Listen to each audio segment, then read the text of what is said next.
Hello, and welcome to the Plaid Sheep Oracle. This is an all signs reading for the Jupiter-Venus conjunction that is happening today that I record this just before 4 p.m. here on the East Coast. This reading feels very precious. And I have a sense of really wanting to, I don't know, not exactly get it right, but do it justice, perhaps, is what I'm seeking for. We will begin, as always, of course, with Aries. I may or may not do a collective when we get to the end. We're going to find out. There's no rules. I do have a card chosen that I think is going to come at the end of each reading rather than at the beginning. Like a final little period, little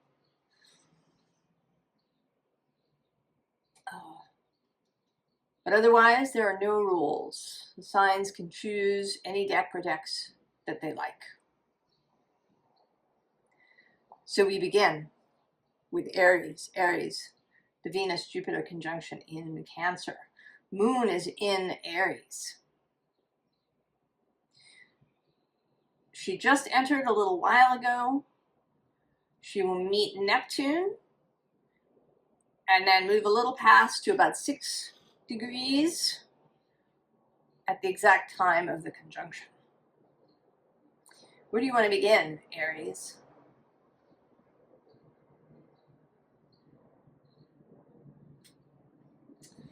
That's interesting. All right. The Tarot of the Unexplained.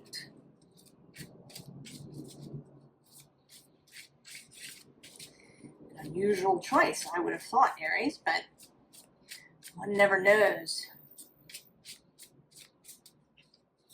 Sometimes I think some decks are chosen just for one specific image that appears in them that is the crux of the thing.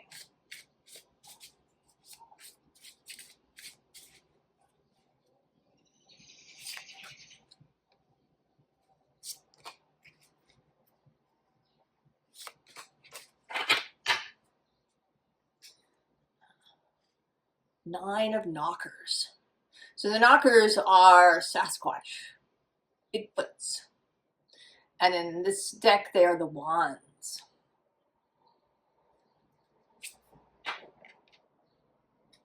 Six of Saucers, Pentacles on the underside. Oh, Five of Ghosts. Hollow Earth. And the Bell Witch. That's the High Priestess card. Aries.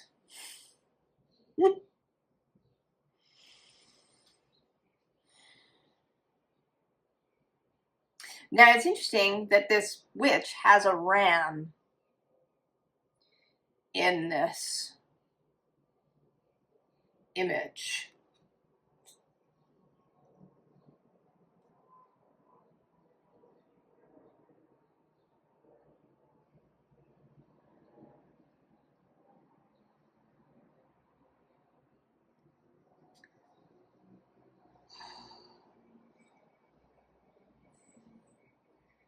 There's something about the past, about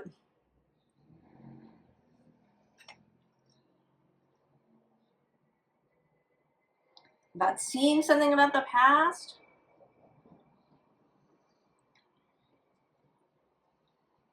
But also finishing with it. You know, these ghosts from the past. And then the Hollow Earth is the World card. The end of a thing.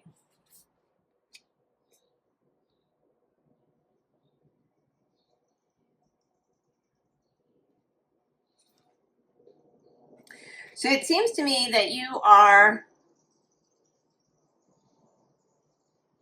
that this conjunction, it is in Cancer, which does have a lot to do with family. And it may be that for you, you've got all of this stuff going on in your sign. You had that Saturn-Neptune conjunction happening in there. At the end of this month, Chiron will make his first foray out of Aries into Taurus, and the next year he will be out of Aries entirely.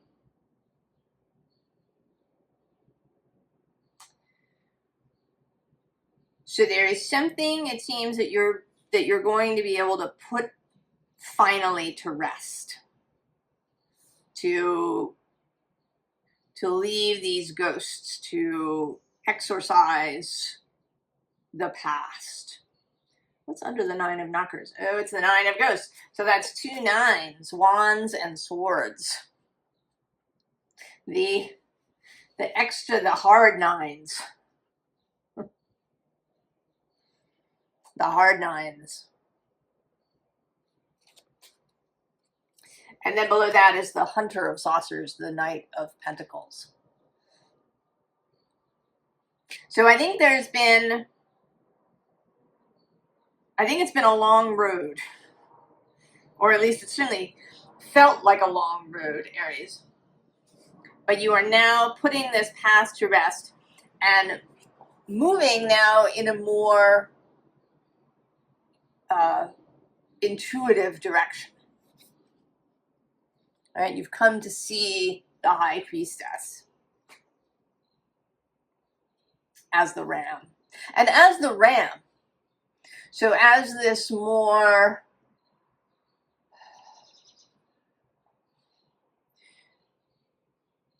primal, more natural, I really want to say, less encumbered by civilization.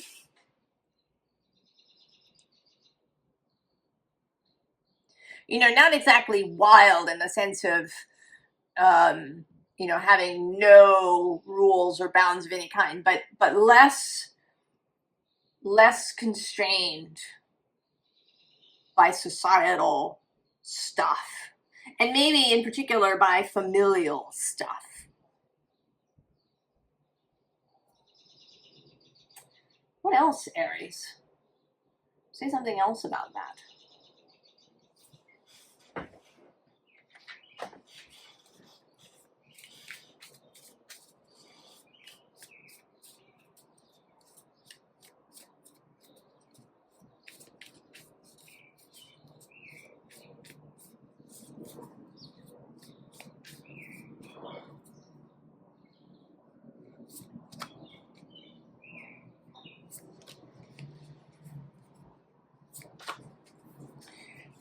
Jupiter, of course, is, people talk about him being a benefic and expanding everything, but that's just the sort of the tip, the surface. He is the philosopher king. He is your philosophy for living. He is your belief systems. And there's the Page of Stones. 9 of Cups now. A third 9, but a beautiful 9. 2 of Tides. The 3 of Stones. The Ace of Tides. And the 2 of Branches. Yeah. So as the Page of Stones, you are the student, going forth fresh and new. This was certainly in the offing for you, Aries, this year. And I've had this feeling that various aspects, transits that we're having are kind of like steps and puzzle pieces that have to click into one another, that this must happen first before this. So there have been things that have been happening, and it is appropriate. So one, that you needed to become the student, to be open-minded, to start at the beginning, to throw off what has been before. Then the Two of Tides. This Two of Cups has really been coming through as connection to your soul.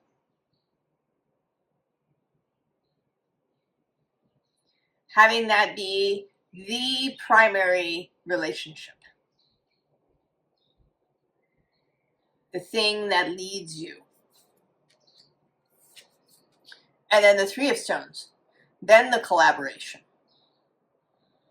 The ability to build something. Ace of Tides, the new wish.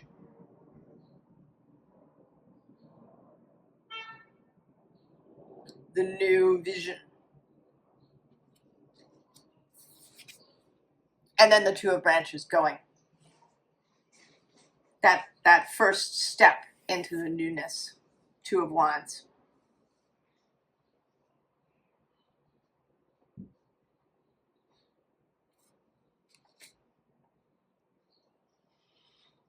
Aries. Throwing off the ghosts of the past. And what is your card? Oh, that's beautiful. The elixir of life.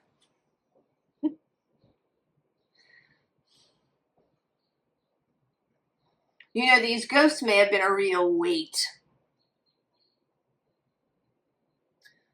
that kept you from really enjoying life, from seeing life as this really enjoyable, adventurous thing.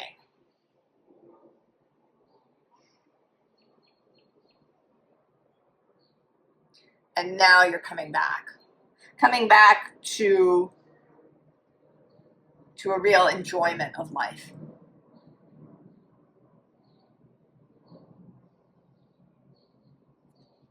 Aries.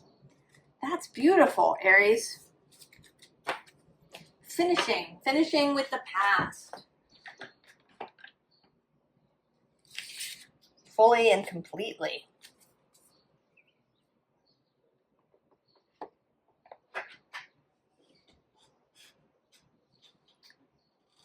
Taurus.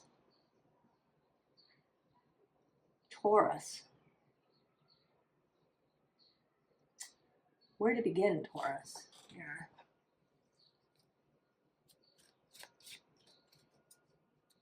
Well, for you, this conjunction is sextile.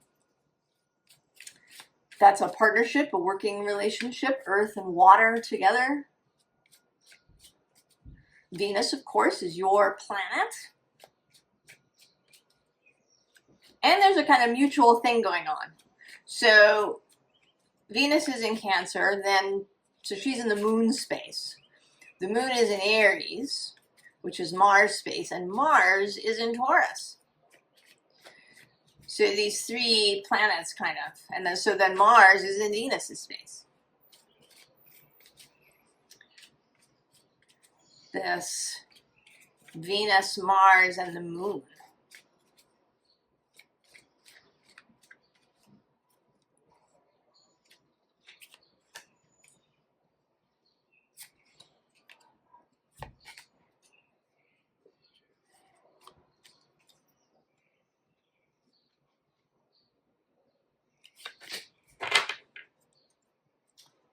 The Magician. That's very cool, Taurus. With the Nine of Wands resilience. That's interesting. It was on the top in Aries reading. Dedication, the Eight of Discs, the Wheel of Fortune, Six of Cups, innocence, the Three of Pentacles, works, and the Two of Swords, decisions.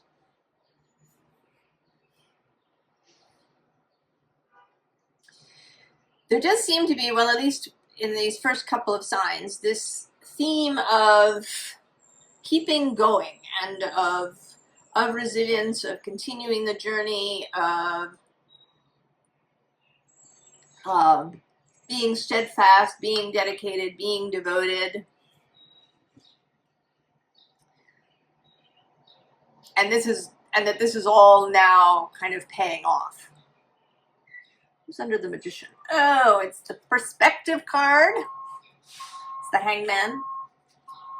And the Lovers.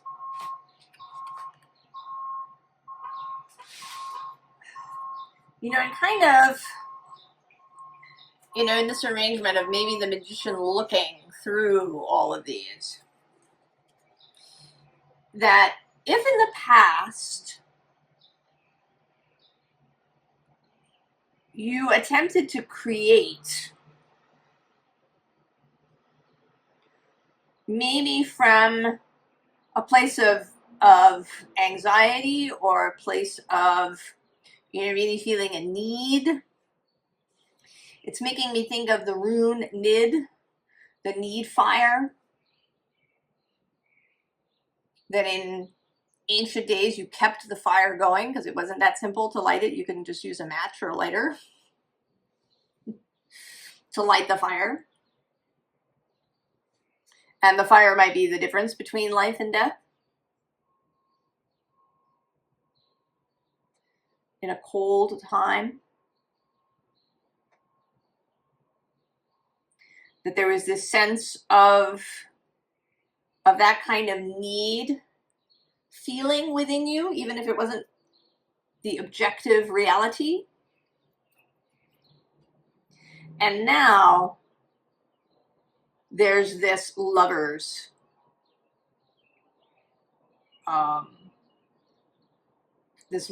perspective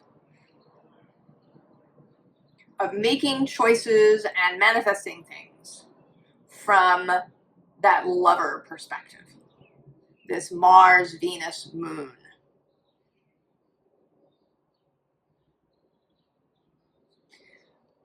So the dedication, the devotion to the art, the craft, that which you really love.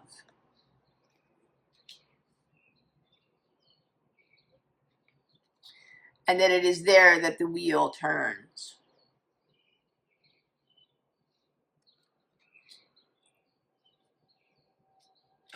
And you have this kind of fresh new beginning. The Three of Discs, Three of Pentacles also came out in Aries reading.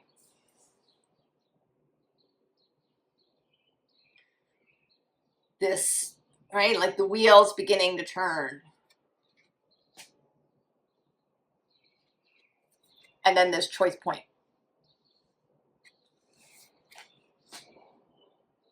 And knowing how to make this choice over and over again. That every time you encounter a choice, that you now make it from the lover's perspective.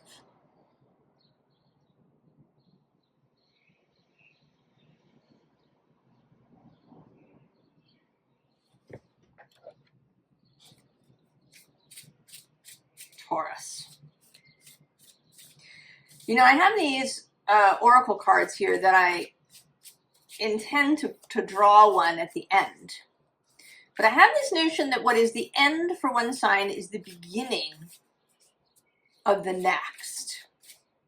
So the end for Aries was this elixir of life, and it feels like that maybe that's your beginning.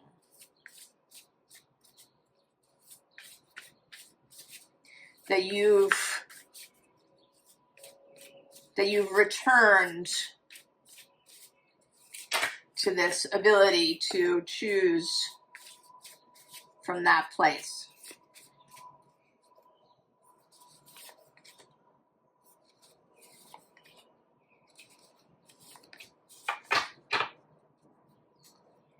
Oh, interesting. Spirit Guardian of Winter, Retreat. And there's more winter with healing.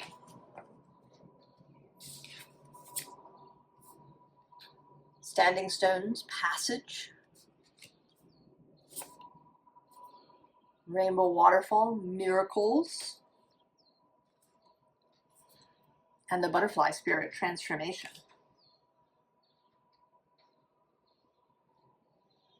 So there was this winter for a long time.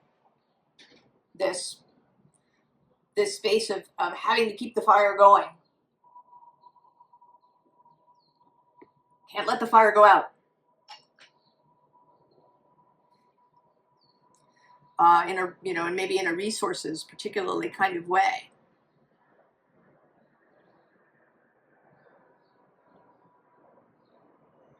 Choosing from that perceived need rather than from love. But now, there you are in your red dress, this color of passion. You know, it's like you smell this rose and your dress just,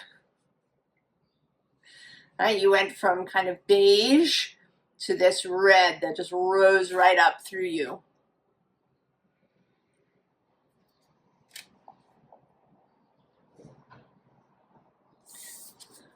To the willingness to really believe in miracles, to believe in transformation. And there's Venus on the half shell.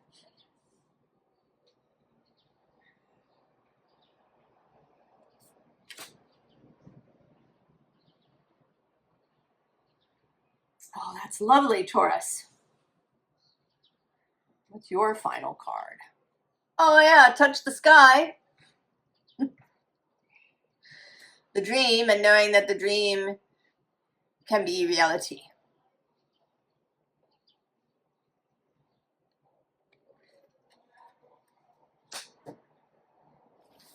Oh, Taurus, I like it.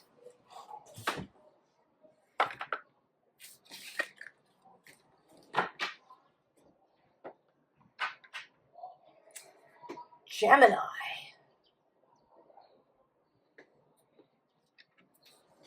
Gemini, starting with the Queen and the Moon. Well, this is happening next door to you, but as it is happening, Uranus is squaring the nodes of the Moon. The square is not exact until Friday the 12th, but it is partile. Everybody's at 2 degrees and change. It's very close. Less than a degree. And I don't know if you've been feeling it, it's very intense.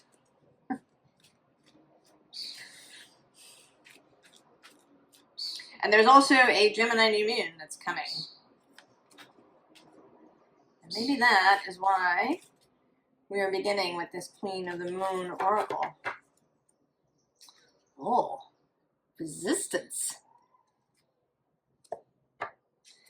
And the blue moon unexpected underneath.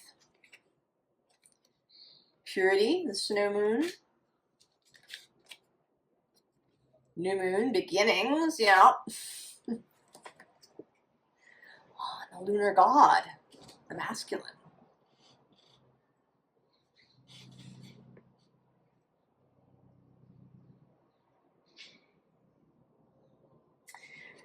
But you know, I'm sort of not drawn to him so much as I am to this lunar cycle that's displayed here.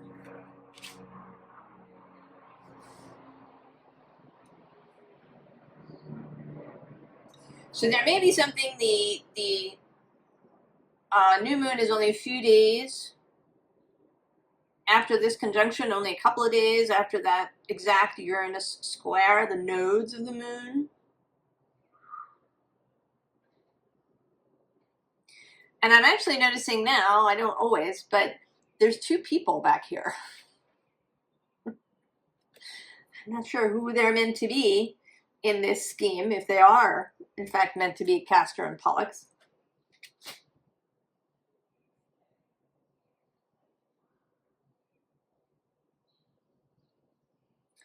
So I think that there's something that will be seen, revealed, known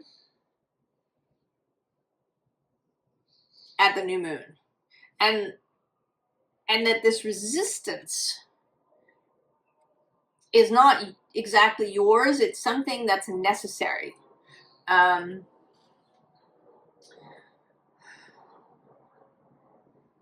You know, the way that you might wind a spring on a wind-up toy or a watch. That the resistance is necessary, that this build-up of tension.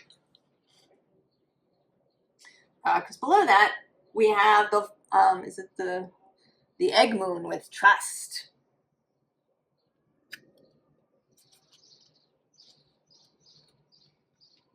And also this dark moon with void.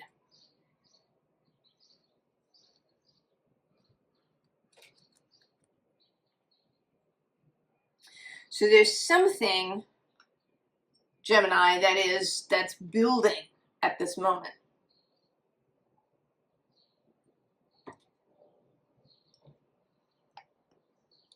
And that will become clear at the Gemini new moon. What I don't know, I mean, I've been saying, I have these cards that I intended to pull at the end.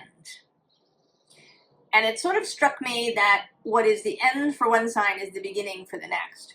So we have this touch the sky that ended Taurus.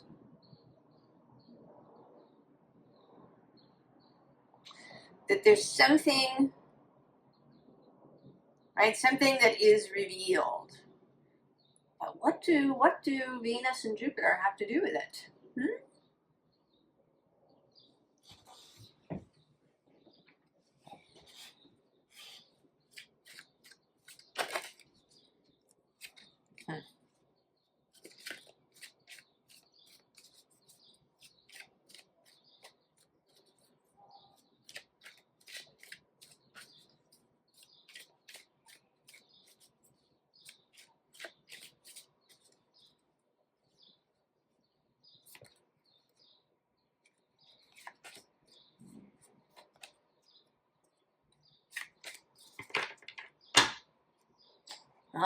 The Star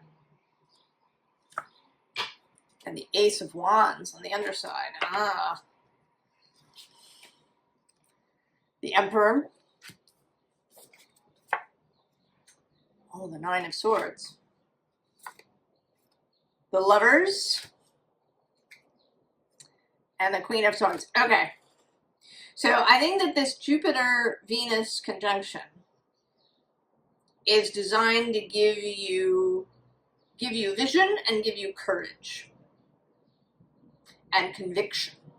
Even more than courage, but conviction.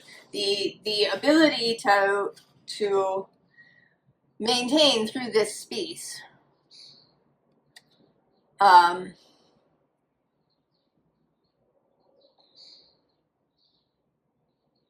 This is a Gemini card. It's the middle decan.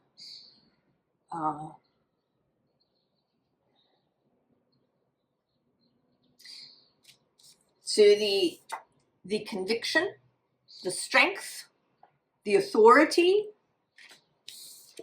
and also the love. The ability to choose love, choose creativity over fear or obligation. Right? She's creating, Queen of Swords. You as Queen of Swords creating this island.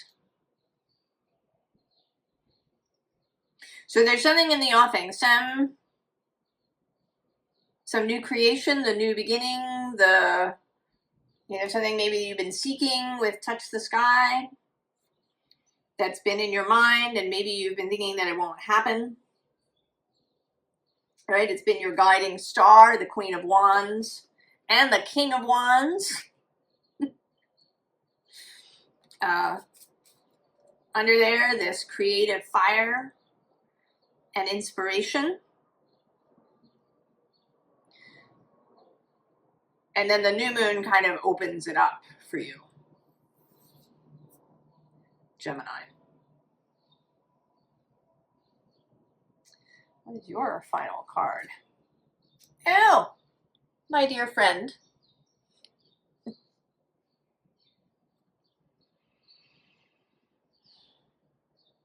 Well, the final sort of advice here seems to be to take care of yourself. That can certainly be part of the Lovers as well as the Emperor. The you know, minding yourself, making sure that you get enough sleep and enough the right stuff to eat, and that you care for yourself and for your body, for your physical self during what is going to be an intense period.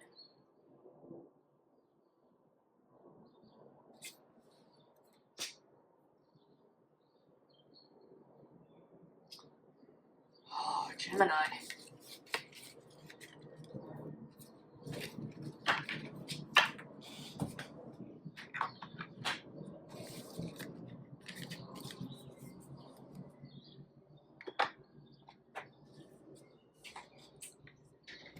Cancer. Cancer. Well, this lovely, beautiful conjunction happens in your sign. It actually happened in your sign last time too, last August, at about 14 degrees of Cancer. It may be that something began for you then that will complete now, perhaps, or move to a new stage, maybe.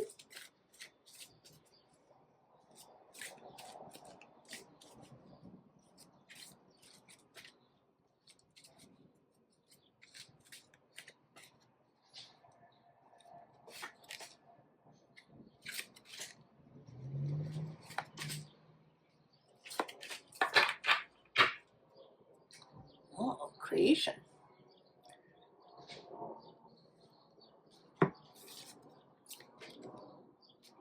Fertility with flora. Resilience.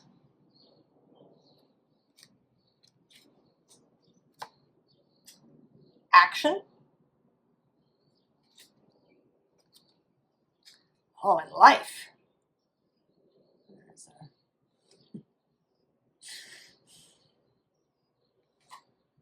With Sol Invictus.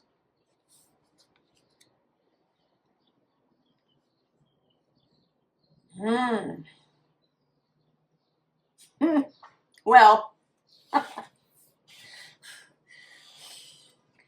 mean, this feels like the beginning vision. All right, then we have the pregnancy.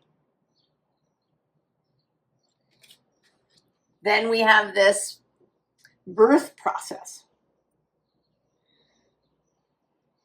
Everything that has been up until this point, especially recently, you may be feeling the Uranus is squaring the nodes of the moon.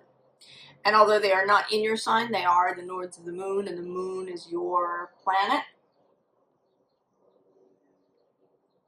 You may be very connected to the nodes, what's happening to them in the moment, as well as to the nodes in your own chart. So that this Uranus square is feeling very intense to you, right? Like this.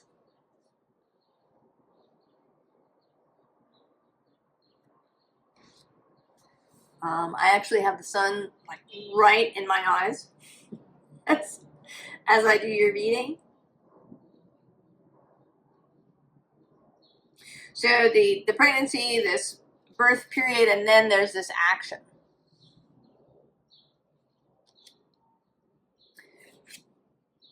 And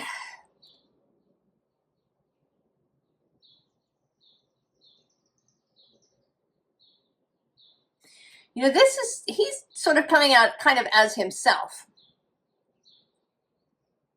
That this is more of an observational thing.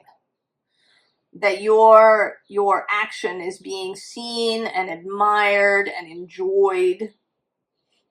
And this might be your guides, your soul source, but it could also be an actual person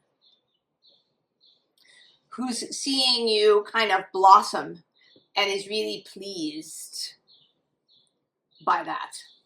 Might be an ancestor, someone who's passed and is watching you now, perhaps.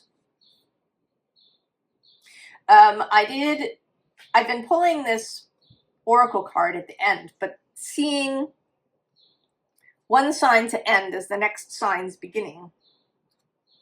And we have here, my dear friend.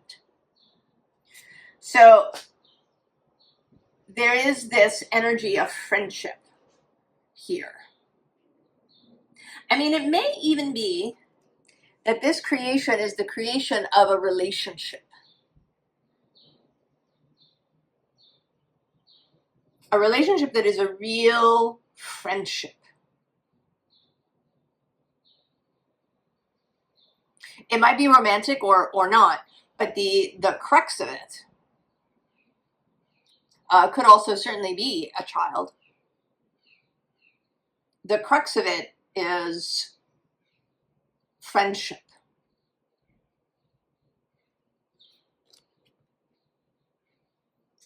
Who's on the bottom? Oh, vitality. With Letha. Now that's interesting. Letha is this month. It's the summer solstice.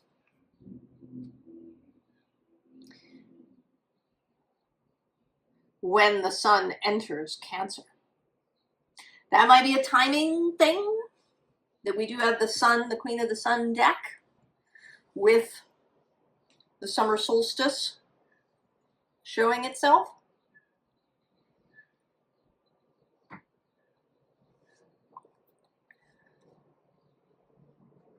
Let's have some more information.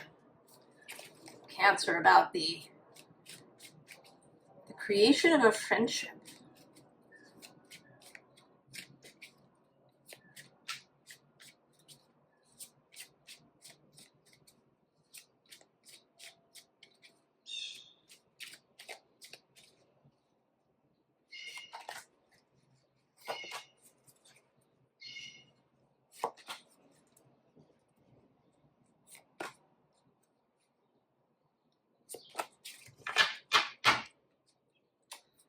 Ah, interesting. Queen of Pentacles. And the Ace of Swords on the underside. Page of Swords. Death. Oh, the High Priestess. You know, I didn't say it, but as I was shuffling this deck, I was noticing that this action card is number 2. And having this thought that you, in this action, that you were going to go see the High Priestess. Right? That you were climbing this hill, and then there she is. Six of Swords. And the Hierophant.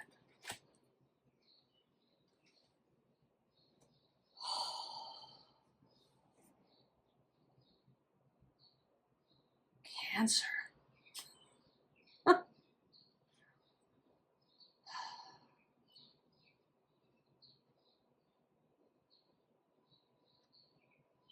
Oh, and there's the Chariot under the Queen of Pentacles. And the Ace of Cups. As well, I'm going to note the Eight of Cups and this pregnant world.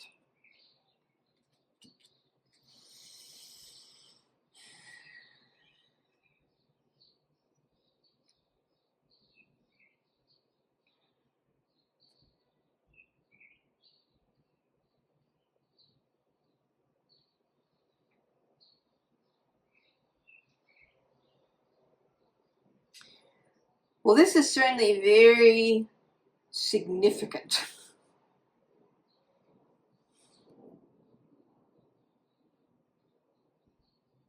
And I might need a little bit more to understand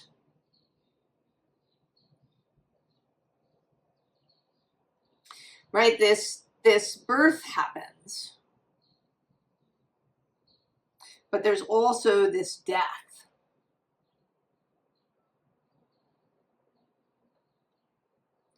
Of what is past. I've actually seen the death card a couple of times now. It showed up sort of underneath in the Gemini reading. And Aries talked about something ending.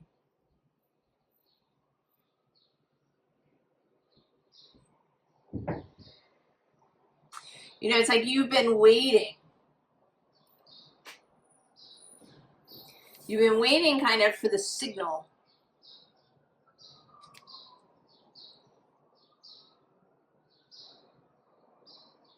And then there's this death.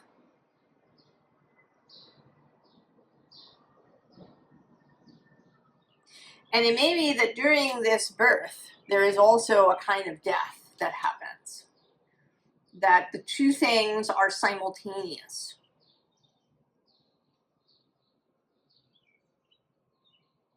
The beginning of the new life and the death of the old.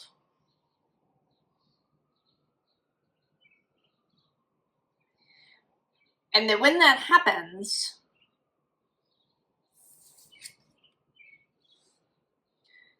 you become open to new knowledge.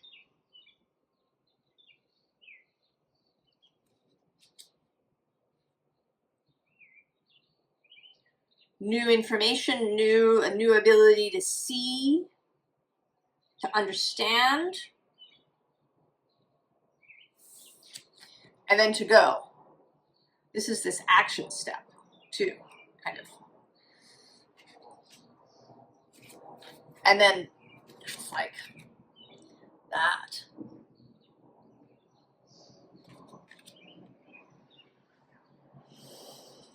So this, I don't know, this new friend is all wrapped up kind of in new faith, a whole new belief system. And certainly Jupiter is about that.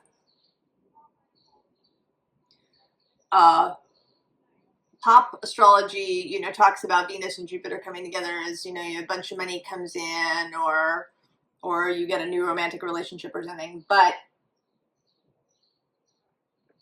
in its deeper way, it's love and what you value coming together with what you believe.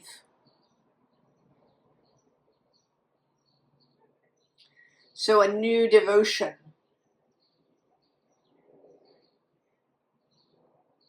To something.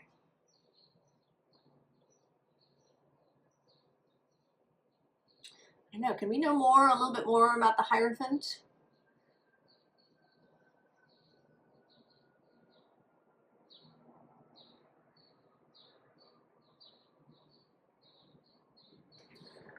That's interesting. The Santa Muerte deck. Oh, there's Justice looking like death. I'm going to leave that out.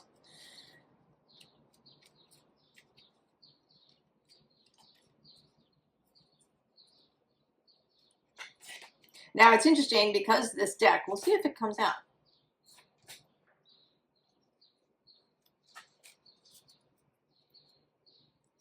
Oh, that's interesting. There's Four of Pentacles, which always looks to me like Source, right, picking you up and putting you somewhere else. This kind of divine intervention. Five of Pentacles on the underside. Six of Wands. The Three of Swords. The Five of Cups. And the Three of Cups. You know, now I'm sort of wanting to say that what you find is not just a single friend, but a whole community. Cancer. That you find some sort of group of people who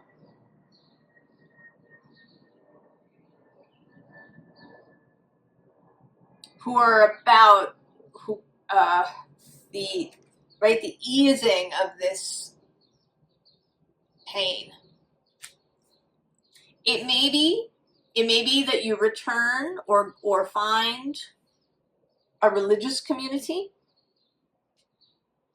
or some other sort of spiritual community of faith.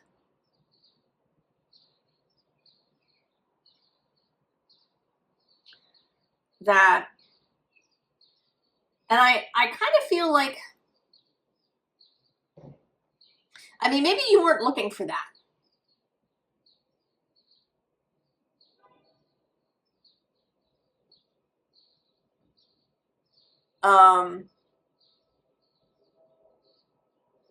But I think that is the answer to a prayer, to a wish.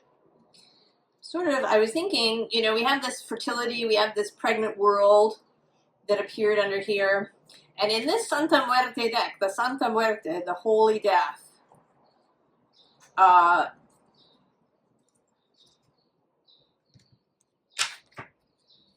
is pregnant.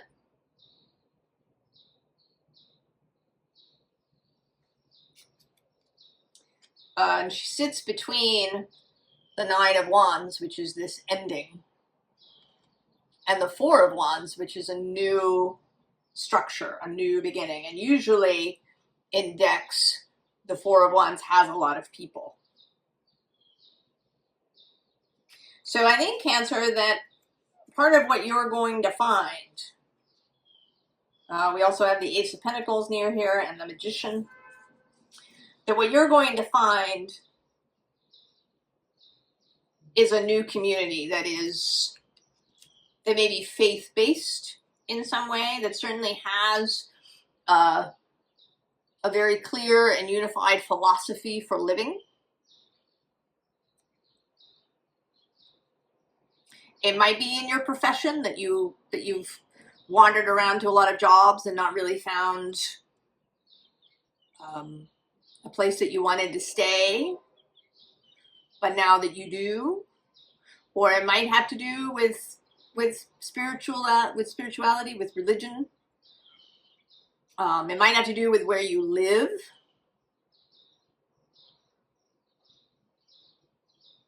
I don't know. I think, of course, that it will be different for all of you. And what is your final card? Oh, it's the Moon Dance, Cancer. How perfect for you.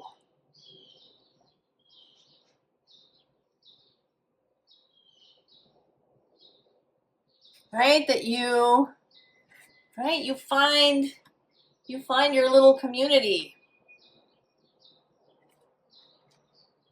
And maybe it's a community where you can really be your moon self.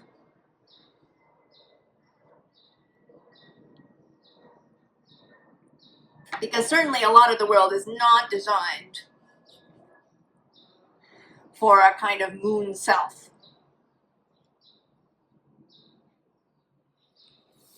Cancer. Well, you're going to have to tell us about this, Cancer, if you find this place, how it is for you.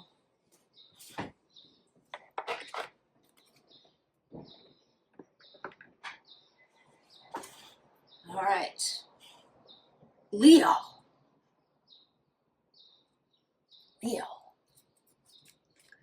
Leo, all bets are off. Everything's open. Anything goes.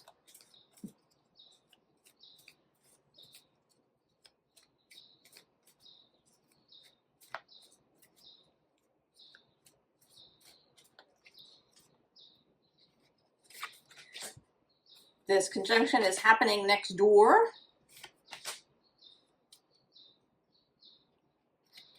And then on June 30th, Jupiter moves into your sign of Leo. We have the Goblin. That's interesting. And the Owl. Deception and wisdom on the underside. We have here. Oh, letting go. The Earth Fairy. Fear. And the Bard. Leo.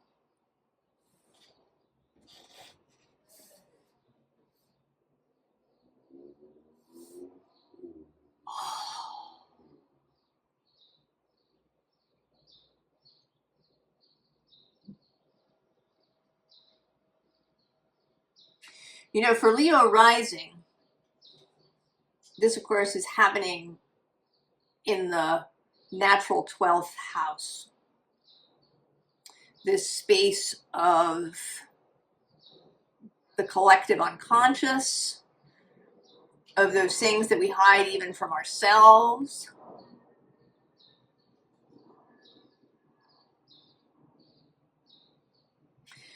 Now, this bard comes out in different ways. Music, poetry, myth, history, the enchantment of storytelling.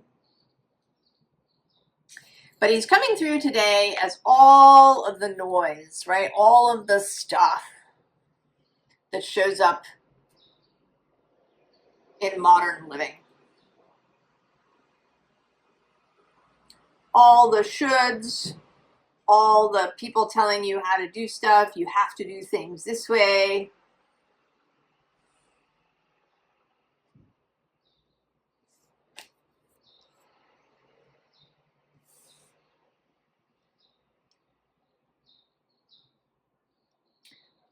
And then there's this fear, as well as this goblin. But the earth fairy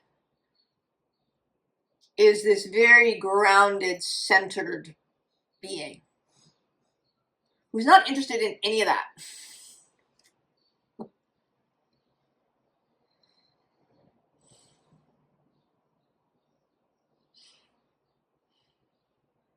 So there's something, I think, about Jupiter meeting Venus, who is, you could say she is the earth fairy. Taurus is her domain.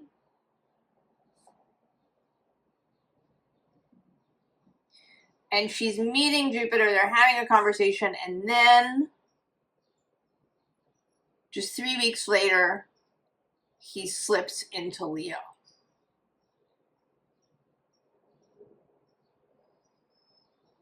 So I think for you, this is not so much about this exact moment in time, but about what's going to happen when Jupiter moves into Leo. And he brings Venus's message.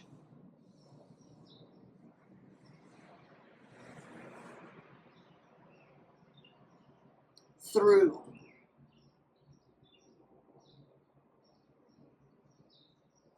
Who's under the goblin?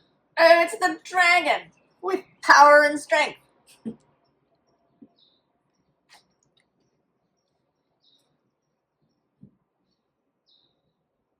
Leo.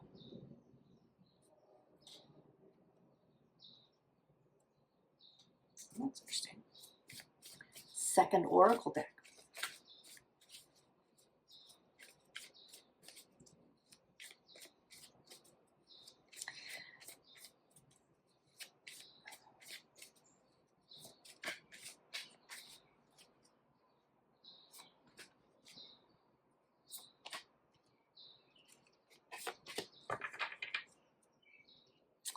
Oh, hanging on to a dream. Remember you are wild.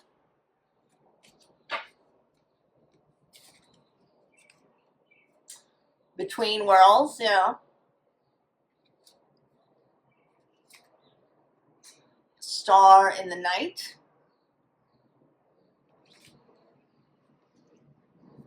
And tiny messengers.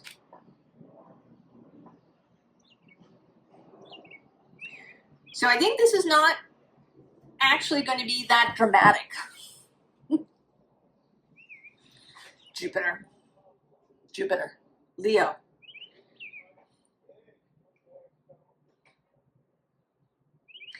I think that whatever you've been doing up until this point is going to mean that this happens very smoothly.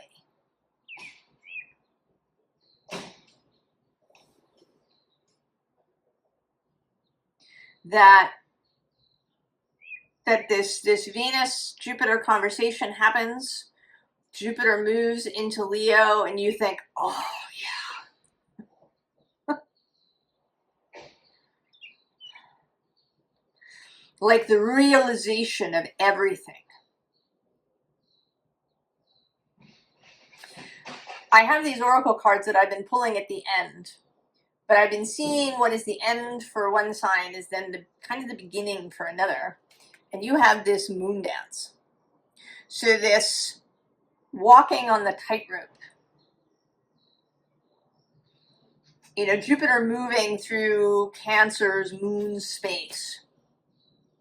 And it may be that you have found this challenging. It's right next door, which is often,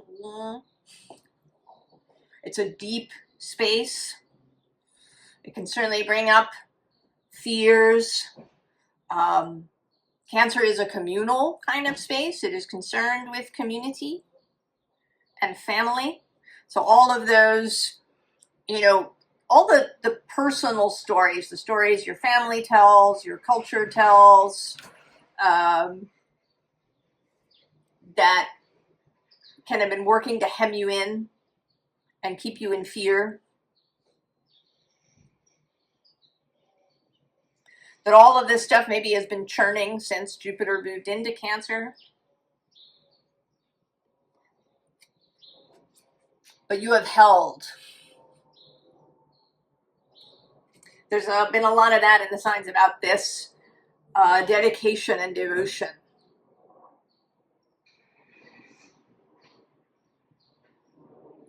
That it is, you know, paying off.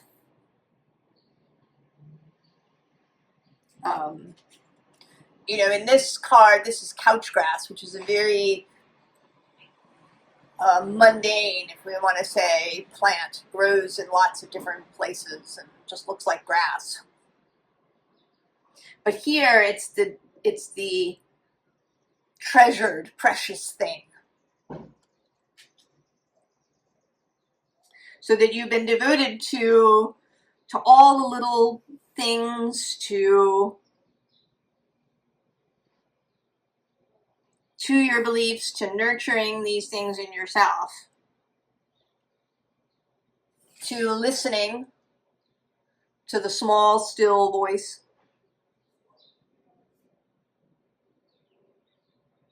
And now it's going to come to fruition. I kind of want just a little bit, like give me a little bit, and then,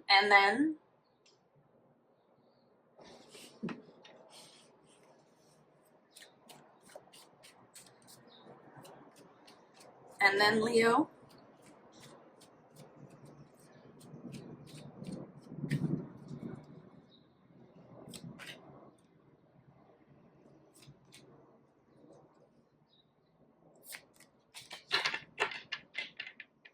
I'm noticing that this goblin card is 31, which is 4, and the moon dance is 4. Oh, it's the Page of Cups. That fresh, innocent energy. We also have the 9 of Swords. 9s have been showing up quite a bit. The finish, the end. Oh, 2 of Pentacles. There's those tiny couch grass things. 3 of Swords, the finish. The repair. Oh, and Judgment. So, it's really just a confirmation. We're not going to get any more. Leo. Oh yeah, under the Page of Cups is that 7 of Pentacles of kind of being devoted, of waiting for things to be ripe before you eat them. And then the Ace of Wands.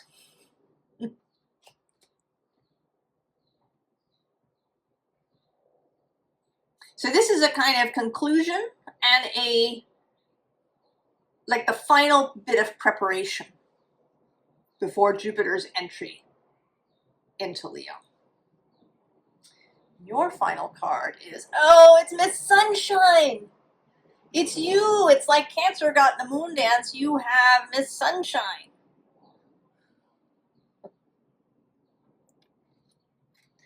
Gorgeous, Leo.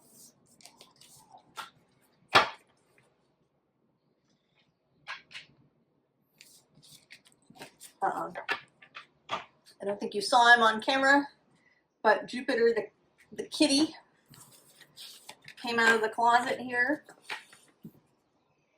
while I was doing your reading and is on the windowsill watching the birds.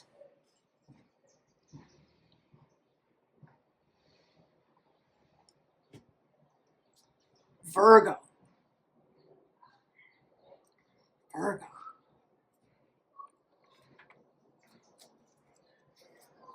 Virgo.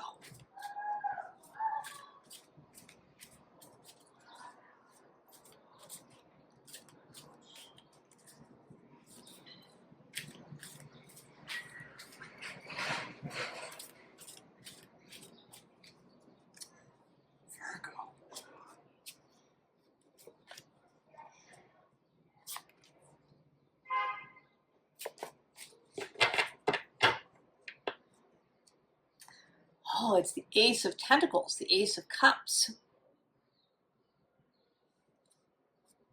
With this, right, this open eye.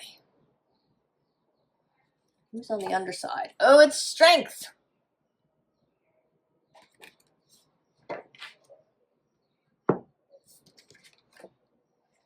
The Fool, Virgo. The Nine of Combustion showing up. That's the Nine of Wands several times now, I think. Six of Tentacles. Oh, and the King of Fungi. There we go, that's better. King of Pentacles. Uranus, Virgo, is squaring the nodes of the moon, including that south node that's in Virgo.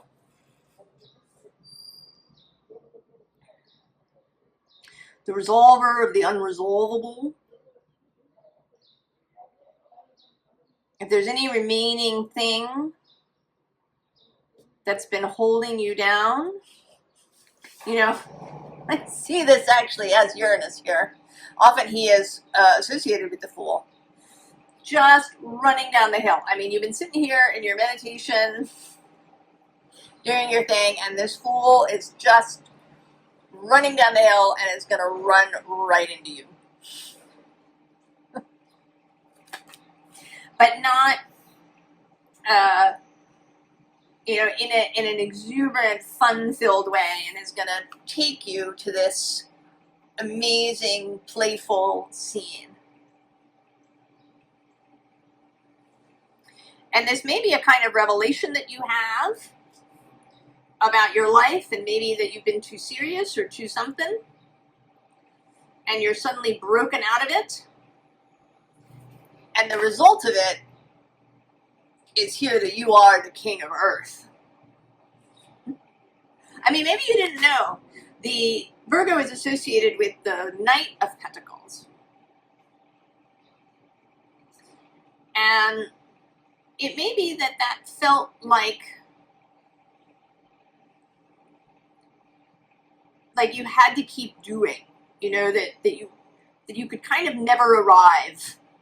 I think that is one of the difficulties or the challenges for mutable signs. I think, you know, all of the types, there's cardinal, fixed, and mutable. And for the cardinal signs, often there's a kind of startitis that happens where you just want to start things but not finish them. Certainly I have an Aries sun, I know all about that. You know, or you're really intrigued by beginnings and starting things, but maintenance might not be your thing. And then for the fixed signs, of course, they're very steady. They can hold, they can be steady during unsettled periods and times, but then it can also be difficult to change, to move. And for the mutable signs, I think that although you're very flexible and you can move when you need to, you may also not be able to settle. That there's always a sense of having to do more, to go someplace, to do something. A restlessness. A not enoughness. You know, I have to do one more thing.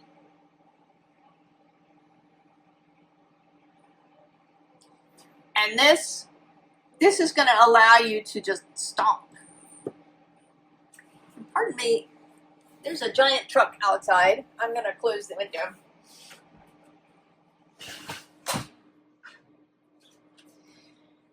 Nearest to the noise.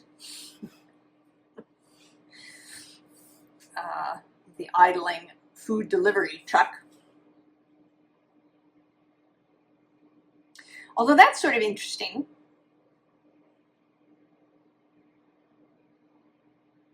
Maybe you are going to get a delivery of something. Now that I say that. Perhaps. Perhaps Uranus brings both a kind of enlightenment, a revelation, you've been sitting here doing this.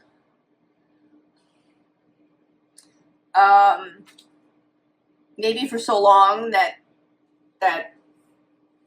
you keep doing I'm going to do another meditation and another one and a different one and try another thing. And now he's just going to bust through that. Or I have to be here, I have to make a plan.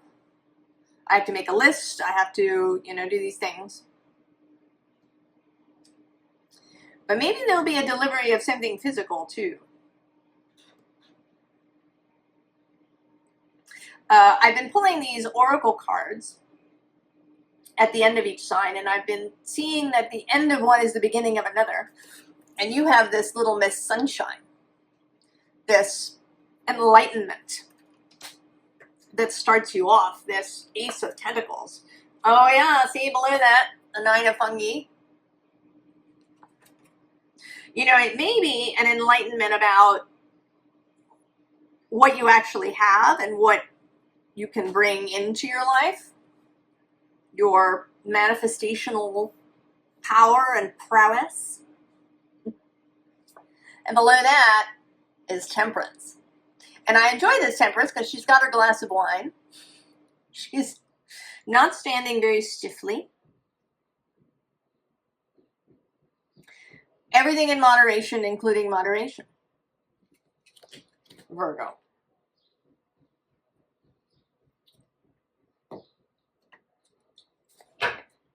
Now we're starting off here with Sagittarius. At the underside of this deck, the Knight of Wands. This is a Sagittarius card, this Nine of Combustion.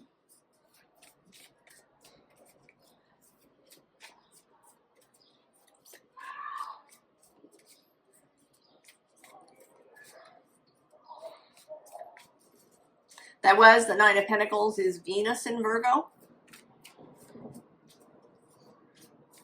Venus coming together with Jupiter, allowing you to see what you can create. He has a very sort of Jupiterian King of the Gods feeling there.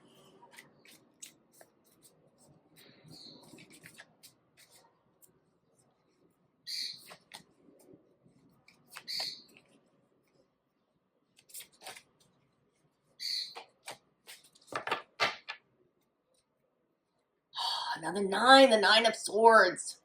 These nines. And there's the Ace of Cups repeating underneath. Ah, the Two of Pentacles. The Empress. Venus herself and the Star. Oh, and then the Four of Pentacles. So, indeed,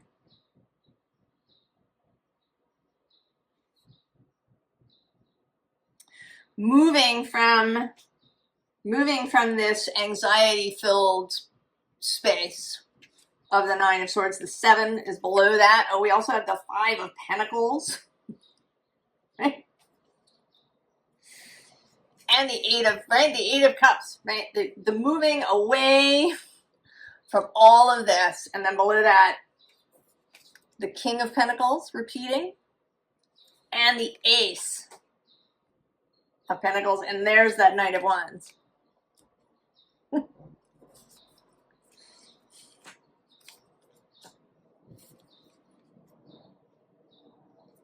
So these two right? This kind of forever juggling, or this struggling to reach those pentacles in the cage, even though the bird is out. Instead, discovering that.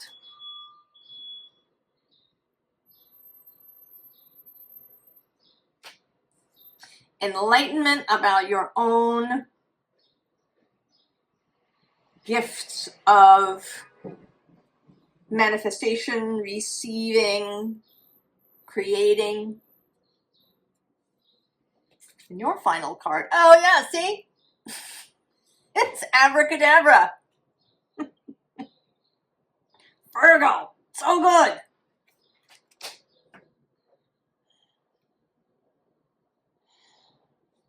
So good.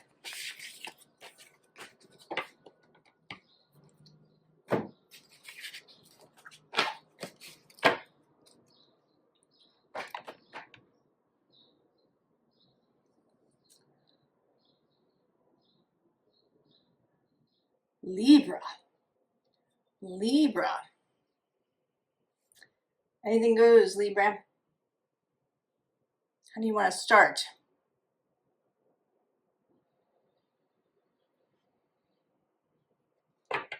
You are starting. I actually I just used this deck in Virgo, and there's the Empress on the bottom.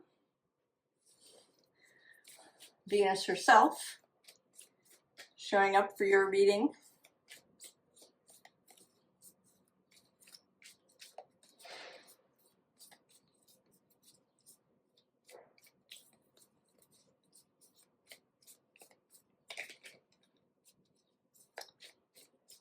This conjunction, including Venus and Jupiter, and in Cancer, a fellow touchy-feely sign.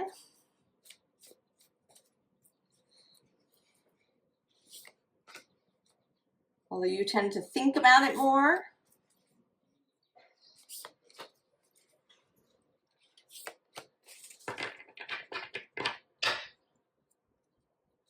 Oh, Libra, 5 of Swords.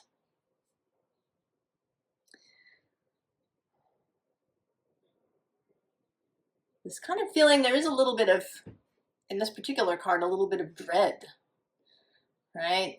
I mean, these people out here, they've abandoned their swords and they're leaving. But you're still maybe still worried they're kind of still out there. It's underneath. Oh, and there she is. She hasn't left you. 10 of Wands. Oh, the King of Cups. High Priestess. And the 2 of Cups.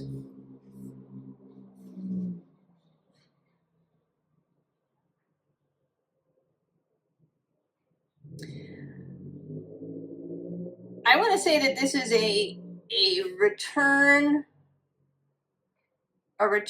to faith, a return to faith in love, like love in a big way. Big L, capital L, love.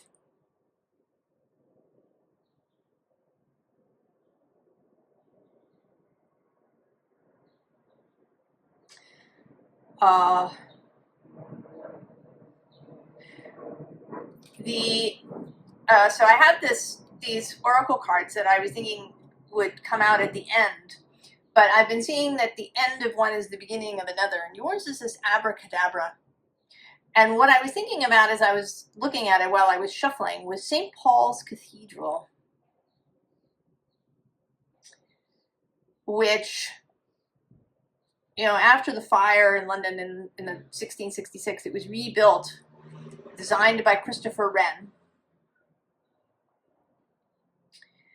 And then later, and I don't know, I guess it must have been during the Second World War, but I'm not sure. At any point, there were people who hung out on the roof of St. Paul's to make sure that it was safe from fire. I don't remember the exact story. It's kind of just this idea of safeguarding something that's really important. And I think the thing, what the cathedral represents is your belief in love, your belief in the power of the heart, in the power of intuition and spirit and source, and the connection to your own soul. That this conjunction is a reaffirmation of all of these things, that it will bring you back to that faith. Who's under the Five of Swords? Oh yes, it's the Three of Pentacles, which is my working with source card. And then we also have this fabulous Ten of Cups. And this Nine of Pentacles, who is Venus in Virgo, but this image, this feeling of self-containment, of self-confidence, of inner peace. And then below that, we also have the Three of Swords. Oh, yeah. And then the Devil, these troubling energies, but then Justice.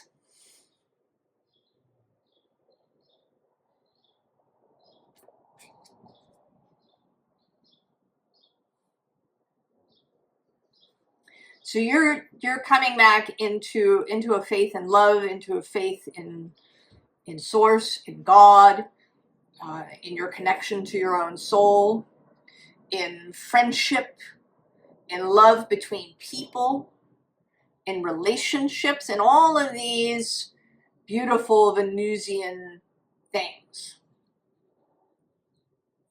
All right, that this Jupiter in Cancer.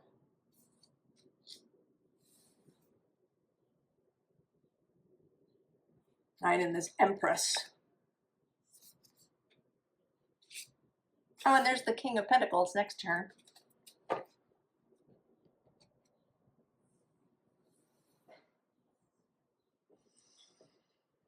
Oh, it's beautiful, Libra. And I want to say, and then? And then? Oh. Healing the heart on the bottom before the shuffle.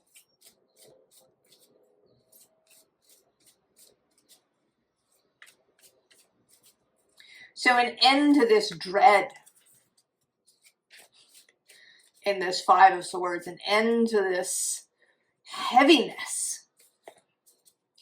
You know, if you lost faith in these things, the world could feel deeply burdensome.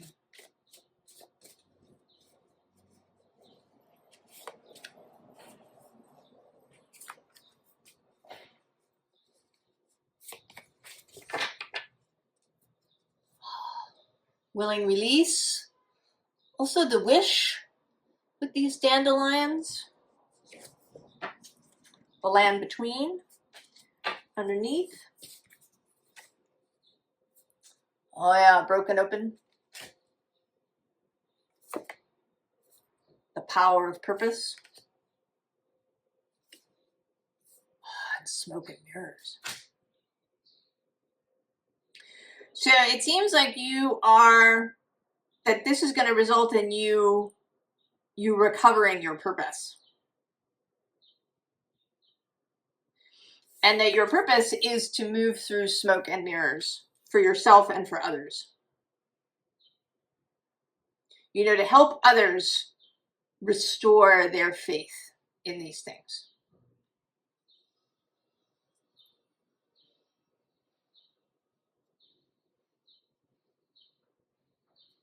What's your final card, Libra? Oh, Secrets. Oh, that's interesting. What's also interesting is that this is 34 and this is 43. And there is this abracadabra factor. So, right, also beyond smoke and mirrors, then it may be that this restoration opens other things up for you. That it opens channels of magic. Channels of creation. Of, you know, that there's a return of a high priestess power in addition to empress power. Oh, I kind of want just a little bit more, even though I've pulled that last card for you, Libra.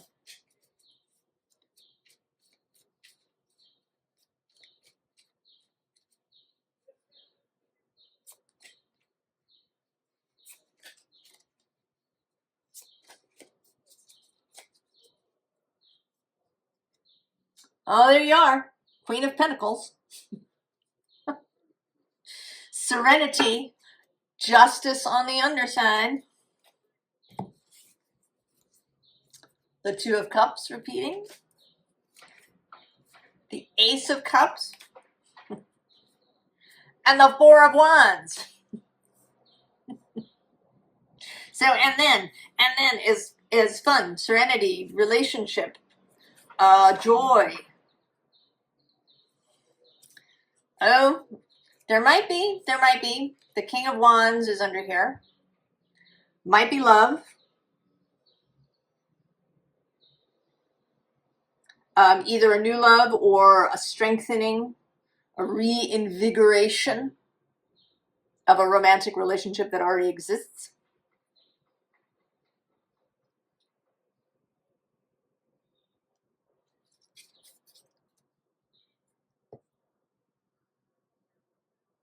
From the return of love and faith in love. Libra.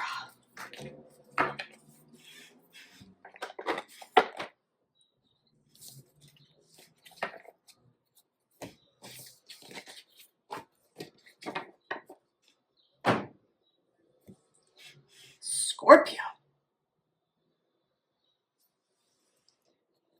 Scorpio.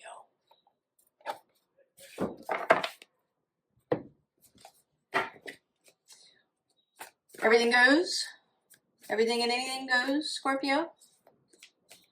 Now, I had this pile of oracle cards that were pre-chosen, and my intention was to read one at the end.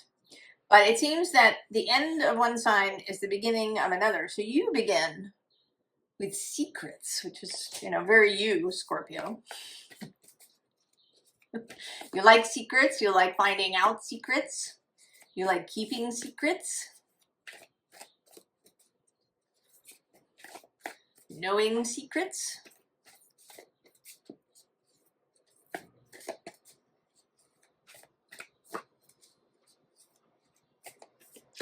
You know, and I'm noticing today, really noticing that this little girl is standing on a stool.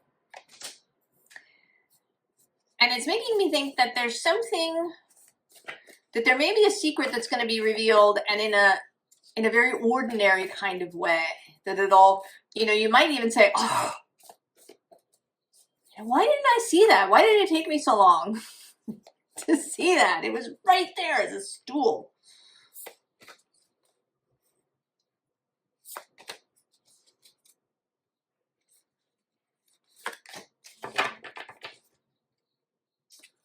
Oh, interesting. The Star Brothers. Horus energy, protection, loyalty, safety, trust. Child of the cosmos on the bottom. The intelligence of the universe lies within you. So we also have a child here. Child and the child.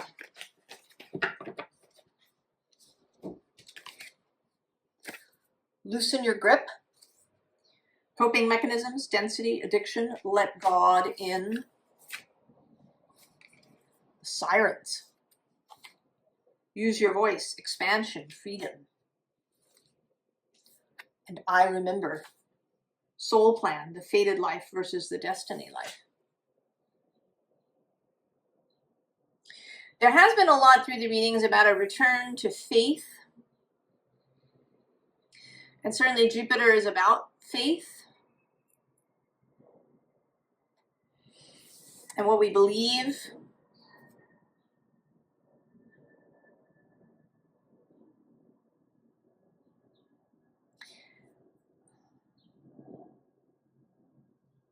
And this has that feeling too with this Horus energy of trust, safety, feeling,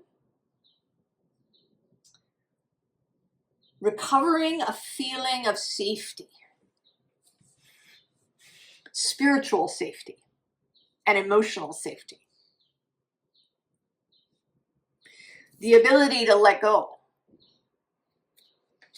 to not be grippy and controlling.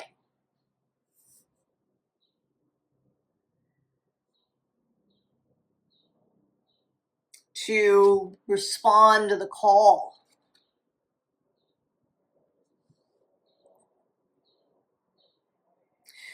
Sirens in mythology are usually sort of malevolent. They lure people onto the rocks.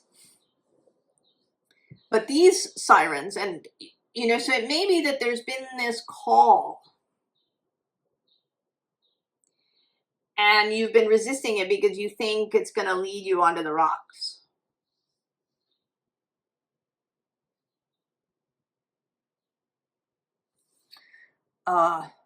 It may be that that was the story that was told when you were growing up, that, you know, following X thing leads to trouble.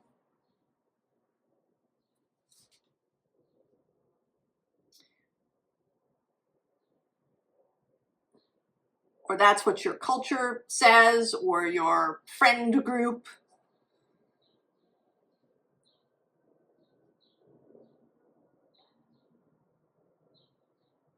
But here there's a remembering.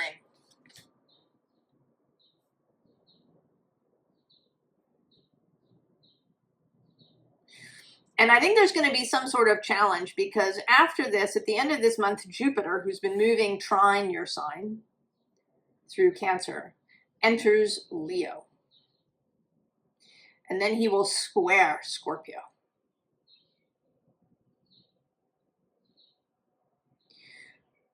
This is a return to faith.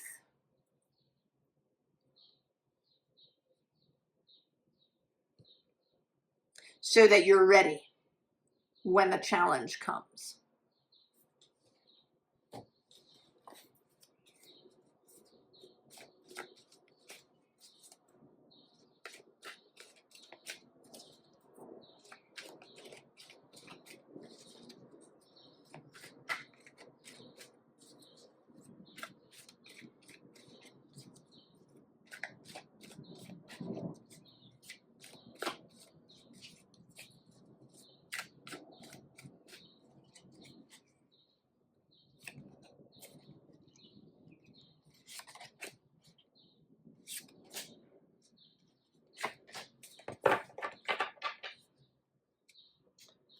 Oh, 5 of Wands.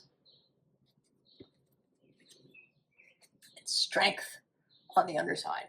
So there's some kind of challenge coming. 7 of Pentacles. Queen of Pentacles. The Crossing. And Home Away. Yeah.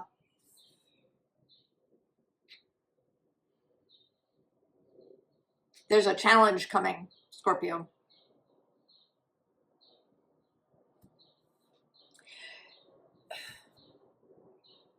A challenge maybe to, I don't know, to walk the talk,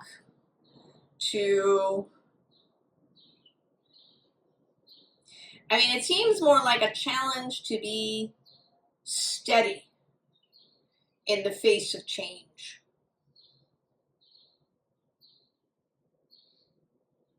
And you are, of the fixed signs, I think you're actually the most, in some ways, the most flexible, even more than Aquarius. Because of this ability to go into the deep.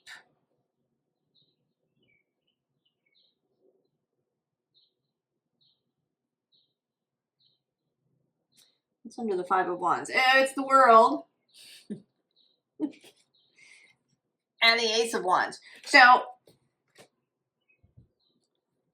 I mean, there is change coming to the world. And Jupiter's entry into Leo is a big part of that.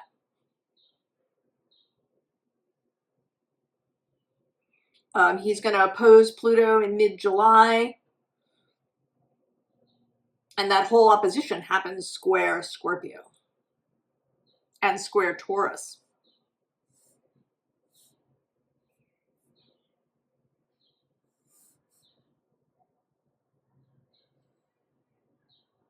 So, you know, the secret may be, it may be the power of faith, that you didn't know that it was so powerful.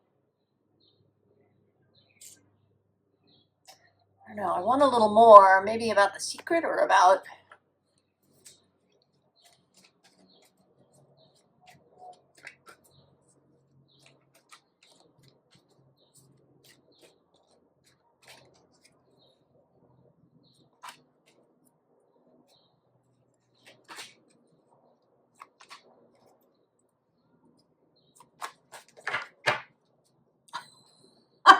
Scorpio. It's the Tower. And on the other side is the Magician. There you are. So ready for the Tower. What do we have? Oh, Queen of Wands, yeah. The Wheel of Fortune. The Six of Cups. And the Moon.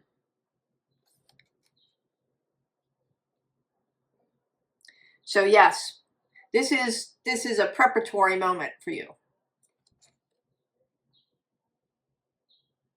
Queen of Pentacles, Queen of Wands, the Magician. The Wheel of Fortune is Jupiter. And then the Six of Cups, this faith. And the ability to engage with the unknown, with uncertainty, with mystery. Right, as the Tower comes. Oh yeah, there's the Ace of Wands again, right under the Tower. And the Chariot. We also have the Four of Swords and the Ace of Cups and Justice.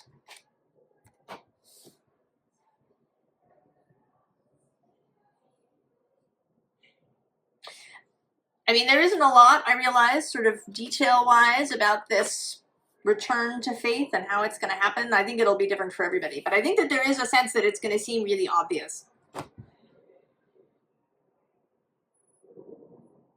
You know, finding God in your kitchen.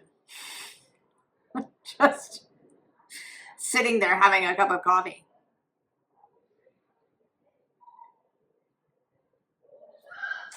And your final card. Oh, look at you.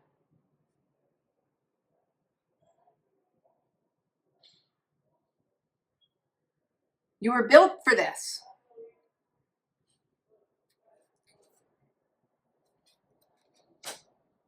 Scorpio.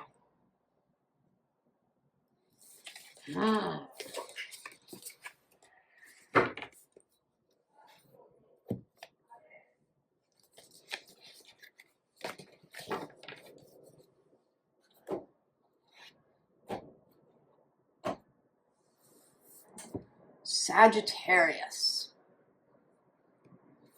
That's interesting. Sagittarius. Animal Oracle.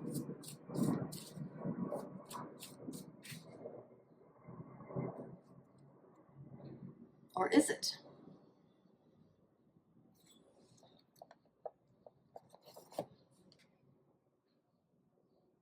No. card set behind it, the Southern Oracle. That's interesting.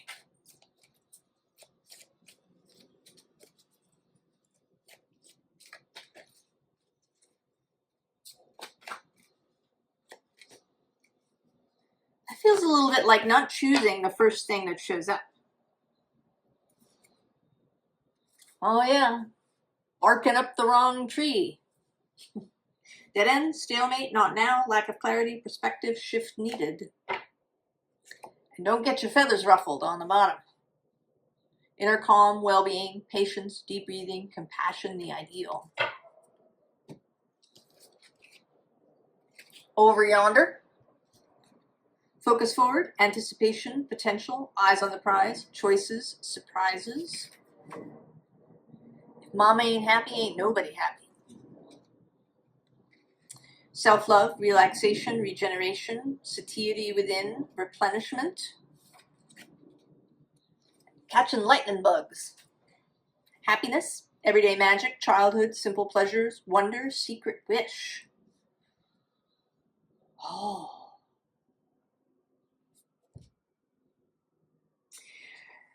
So maybe something is going to show up,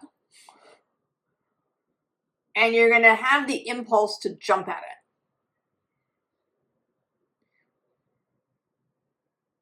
Maybe pause before you do that. I'm not saying that you shouldn't choose it. Essentially, I'm not telling you anything, Sagittarius. I am suggesting that you take a little pause and consider.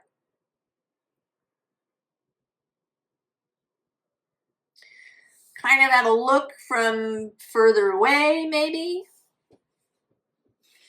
Is it really in alignment to where you want to end up? Like what, if you look a little further into the future, does whatever this thing is align with that?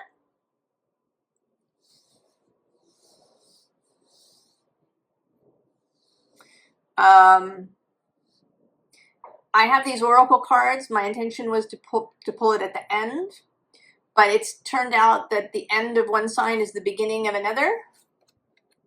And Scorpio ended with this bloom. So this is you all antennas up. Like, really, does it, I pulled this deck, but it didn't feel right.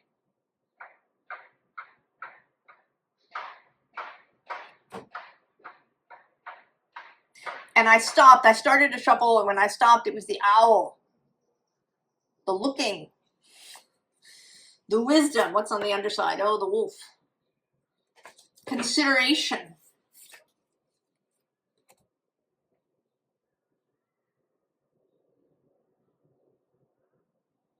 And even for me, there's this synchronicity happening. There's a crow underneath. And I watched this video this morning, this little short video of an owl and a raven, or maybe a crow, on a rooftop. Kind of, the raven was playing her, and the owl was just, what are you doing? Settle, for goodness sake. So there's this, right? The synchronicity. Paying attention to all of these things. Because on June 30th, Jupiter, your planet, moves into Leo. Trining your sign, into the fire, into the realm of the sun, ready to oppose Pluto, ready to be part of this whole thing with Uranus and Neptune and Pluto.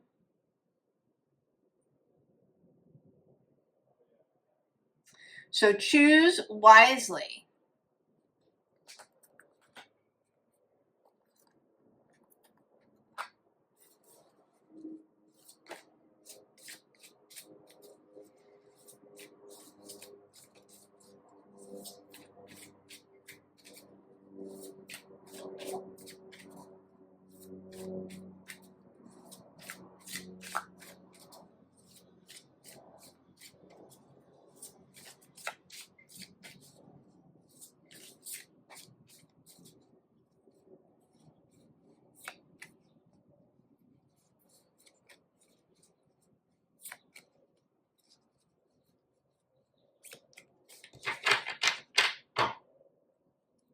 Ah, Nine of Swords. There's the owl.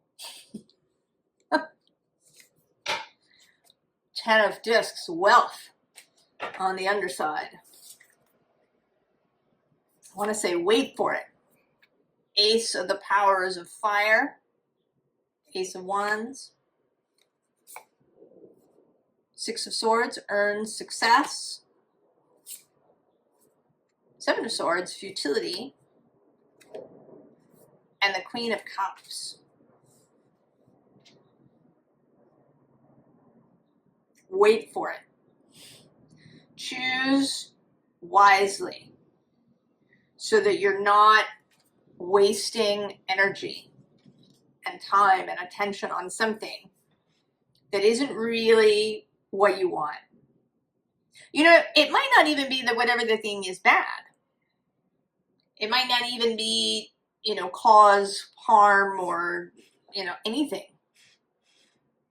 It might be perfectly fine. I'm sure that if I had stopped and chosen cards from this deck, that a message could have been gleaned.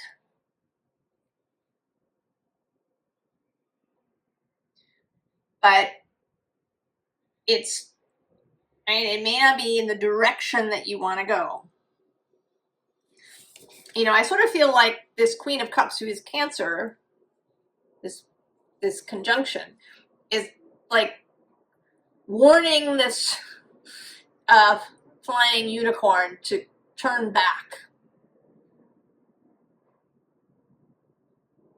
To turn back to the Six of Swords, right? There actually are six down here. The seventh sword is on the unicorn's head. To turn back to the six, where the success is to be found.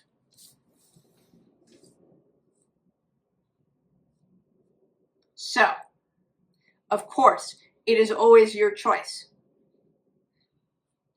I would never tell you shoulds, musts, anything of that sort. It's just a suggestion. Sagittarius. Take a second look before you commit. Who's under there? Oh, it's the Princess of Discs. Yeah, the open mind.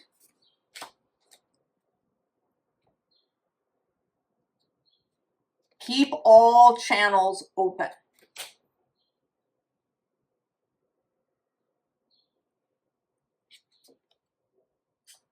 Change of seasons, of course. Jupiter's been moving through Cancer. Might have been kind of uncomfortable for you. He is exalted there, but it's a water sign, and it's quincunx across from you, not directly across. A little uncomfortable, a little confusing maybe. And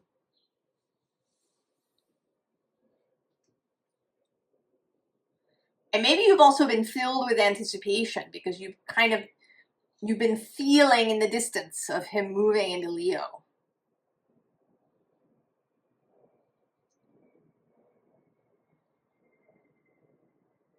And Sagittarius, so when this thing happens this summer, we have Pluto in Aquarius, Neptune in Aries, Uranus in Gemini, and Jupiter in Leo. And there will be a day, the 19th, when the moon is in Libra at 4 degrees.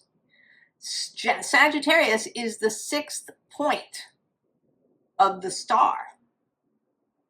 I mean, certainly if you have anything at around, right, like 3 to 5 or 6, 2 to 6 Sagittarius, right in the zone of being the 6th point. But regardless, Sagittarius is the natural 6th point of that 6-pointed star. Change of seasons. Everything changes.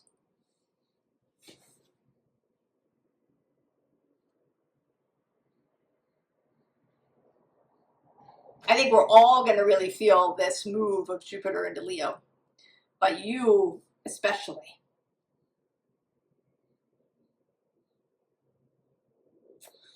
Oh, Sagittarius.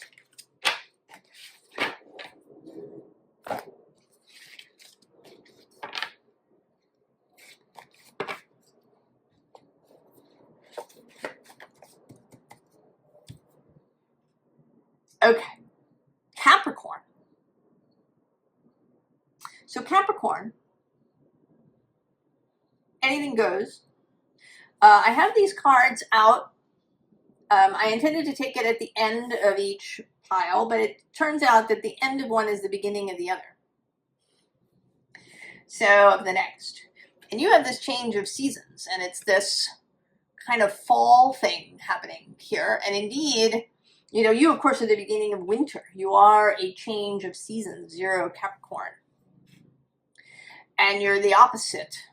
We are about to have, here in the northern hemisphere, we're about to have Letha, the midsummer, as the sun enters Cancer this month. There will be a Capricorn full moon before the Cancer new moon.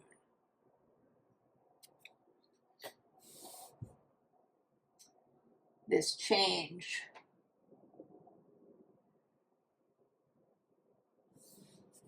it's interesting. So we're starting with this owl, and there was an owl in the Sagittarius reading. I have a friend who's a Capricorn sun who loves owls.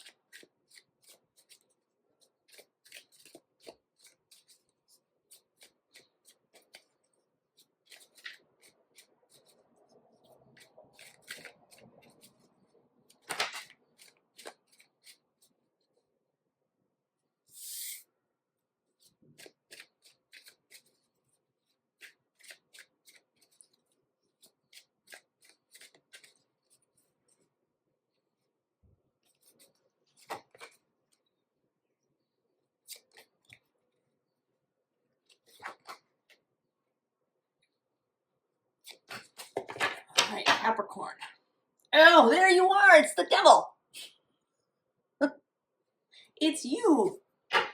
And Temperance on the underside. And interestingly, both of these cards involve a mask.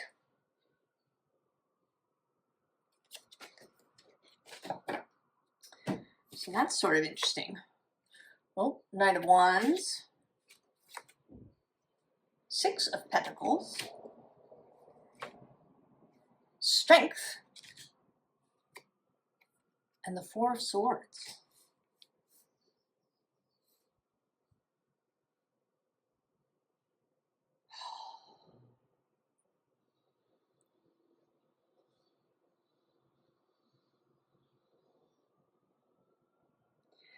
I want to say that this is a time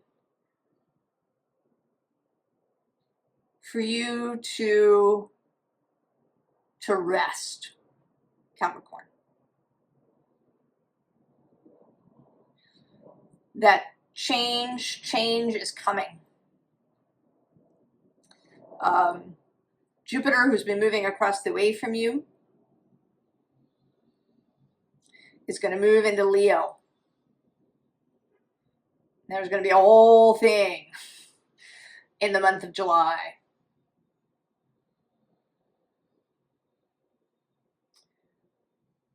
And I think the advice here is to sort of bask a little bit in this Venus-Jupiter conjunction, to rest as much as possible, I think, between now and the end of this month.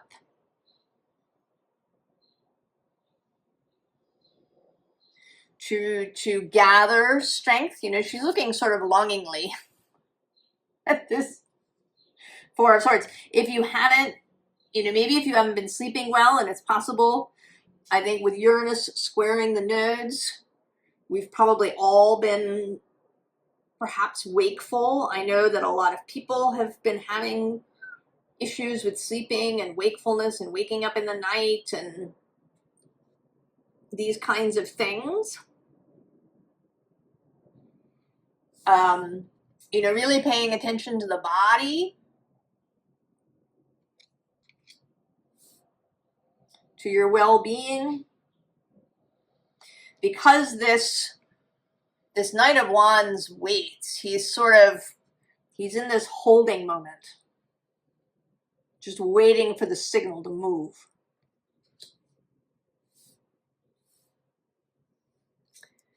And there's these two cards that fell out. And I feel somehow that they belong in this arrangement. Ah, it's the Eight of Wands. But this sleeping figure. And the Knight of Cups. So,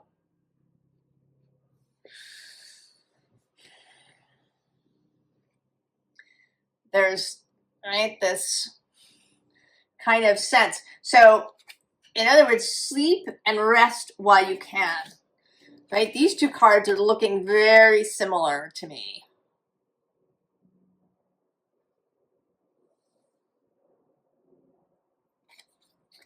Sleep and rest while you can. You know, really, because this is it's a sweet transit, it's a gentle transit. Certainly one where self-nurturing is appropriate.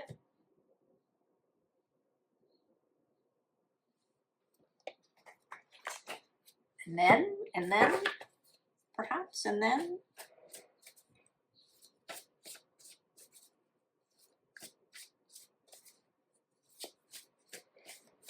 I want to say, you know, with these little kittens, also to play, be playful. Don't take things too seriously. Ooh.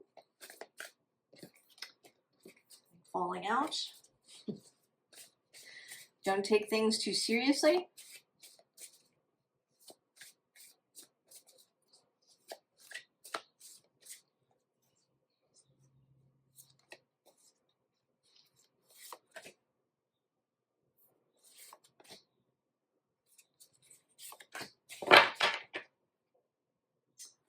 Oh, Nine of Air. Yeah, that's kind of a wakefulness card.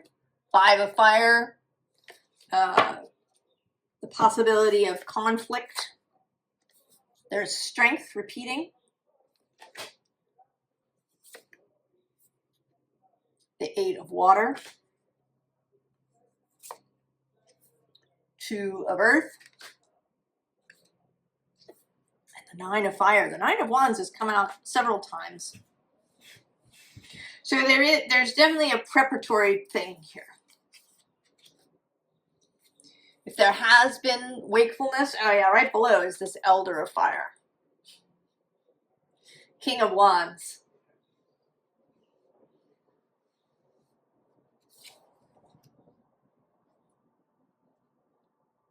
So if you have had wakefulness, you know, sort of nervous system stuff,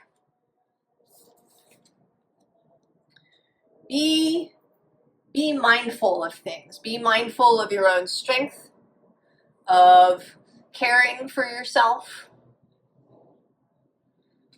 Be mindful of what you take in various ways.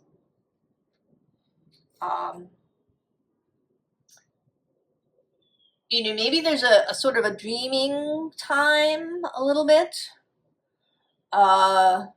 You know, seeing, thinking about maybe where you want to go, but not actually making a move in that direction. Tending to the things around yourself. Tending to the small things. And that all of this is preparation. Right? The drawing of the bow.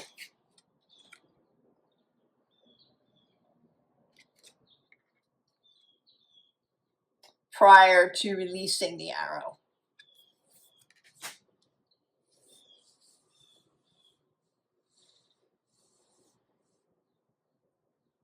So focus on nurturing the self and people around you.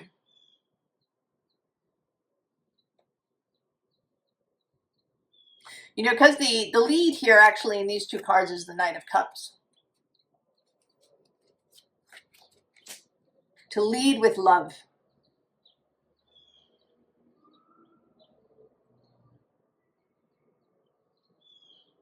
Capricorn.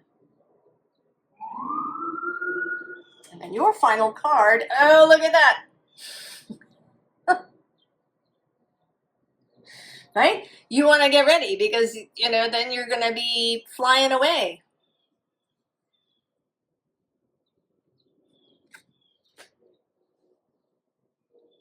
Take this time to gather strength, to rest, to enjoy, to focus on playfulness, to focus on nurturing the self for the next 3 weeks. Capricorn.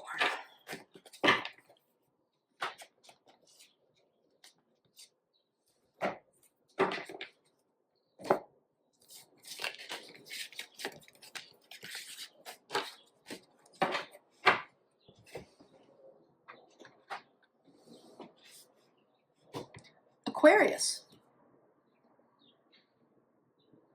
Aquarius. Intriguing, Aquarius.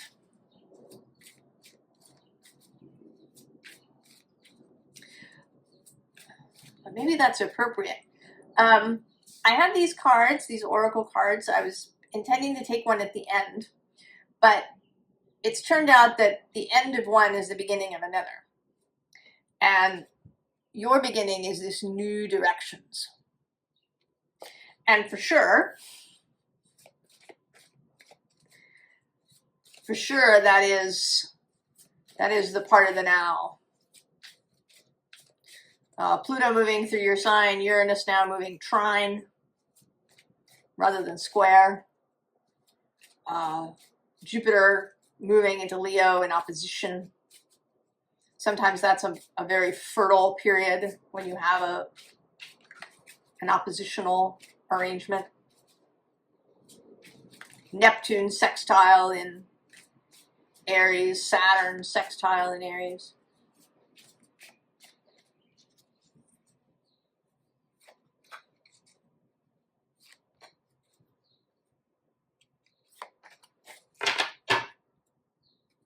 Oh, cycles of life. Soulmates on the underside. Pearls of wisdom. Choices. Eagerness. Oh.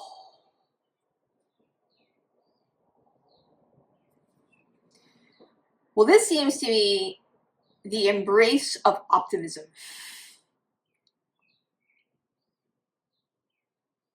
Right? You would need to be optimistic to grab one of these seeds and let it take you out of the balloon.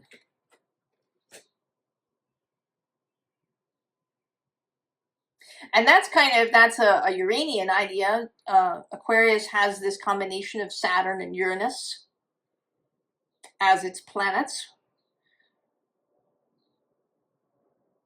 And Uranus, the Fool, is about optimism, about taking chances with things because you believe that it's going to work out.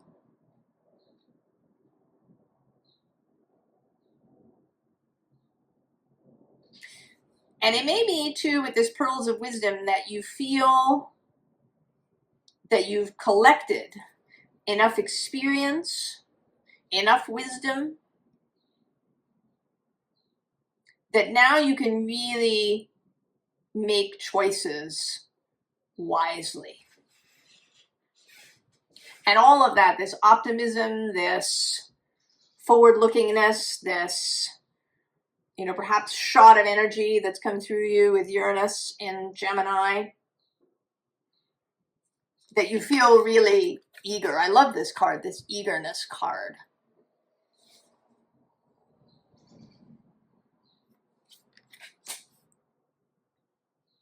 It's under the cycles of life. Oh, it's harmony. And then creativity blooms.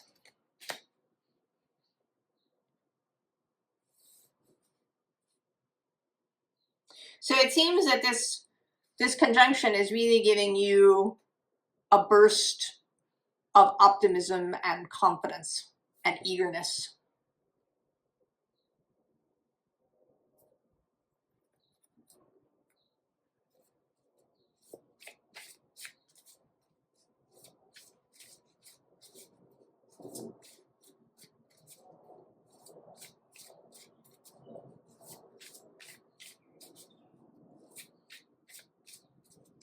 And there's something too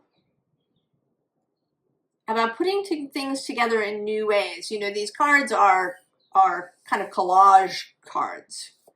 They take, you know, images from various places and put them together in new ways. And this too, this sense of pieces that maybe will come together in a new way.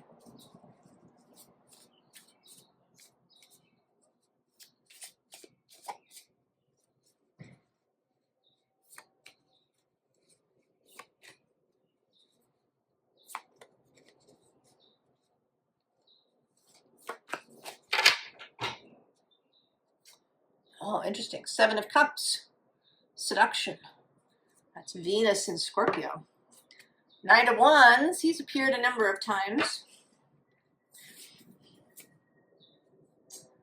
9 of Swords. Also a number of times. With despair. 6 of Cups. Pleasure. 9 of Wands. Oppression. And the Sun.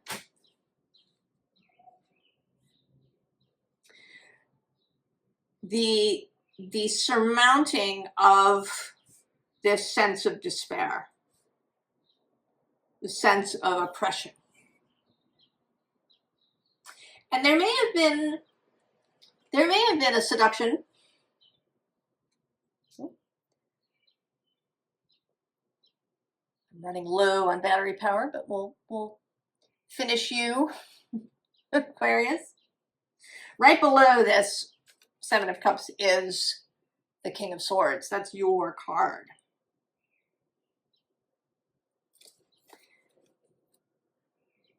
You know, and it may be that your sense of optimism had been squashed, had been hidden. And that in fact you needed to be seduced. Seduction is normally seen in a negative way. That seduction is something that takes you off of your right path, that takes you out of integrity. But I think that sometimes you can be so rigidly encased that seduction is necessary, that you need to be sort of seduced into dropping the wall that's too rigid.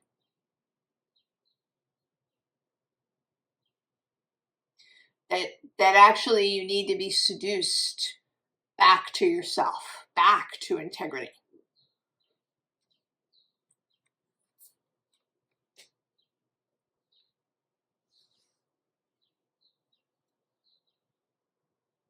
If you've been encased, you know, oppressed maybe by despair, by pessimism,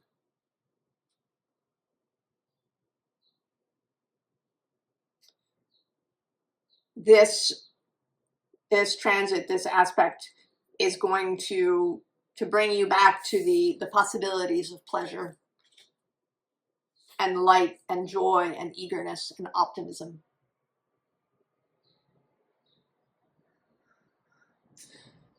I kind of want just a little bit more for you, Aquarius. I mean, that's lovely. This is right? Isn't that beautiful? To be eager, to feel eager for the day, to wake up and not want to burrow back under the covers, but to be ready to leap out of bed and encounter the day.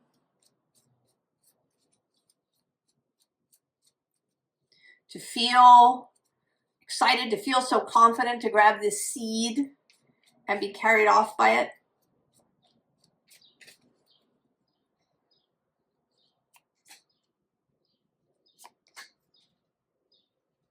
To be carried away. We don't often really let ourselves really get carried away. Oh yeah, there's the Five of Swords, the headache. It's one of your cards. Seven of Pentacles on the underside. Well, there's the Emperor. Eight of Wands. The Eight of Wands has been around a lot. And the Ten of Cups, right? So you're sitting there, maybe you're a little bored, maybe you're just a little pessimistic, a little jaded, cynical perhaps. And then you get this Eight of Wands and this restoration of optimism and faith in beauty and love and the future and happiness. Aquarius. Oh, that's lovely. I love it.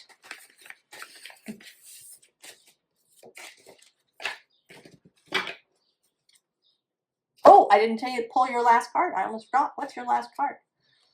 Oh, it's the Night Ride.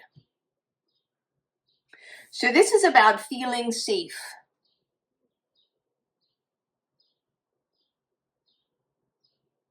Feeling safe, having faith, having trust, feeling safe and cared for.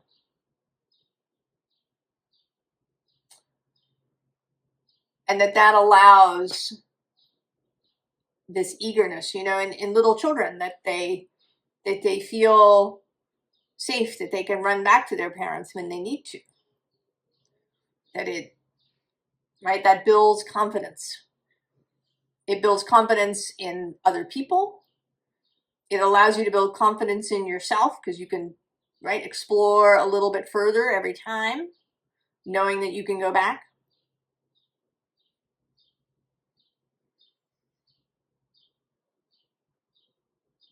And also maybe faith in self, faith in source, in God. Oh, Aquarius. Eagerness for the day.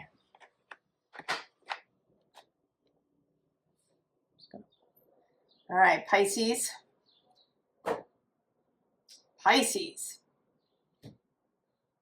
I pulled these cards with the intention to pull it at the end of each reading, but it seems that the end of one is the beginning of another. And Aquarius ended with this Night Ride. And for them, it was talking about safety, but I think that for you, it may be talking about something else. But let's see.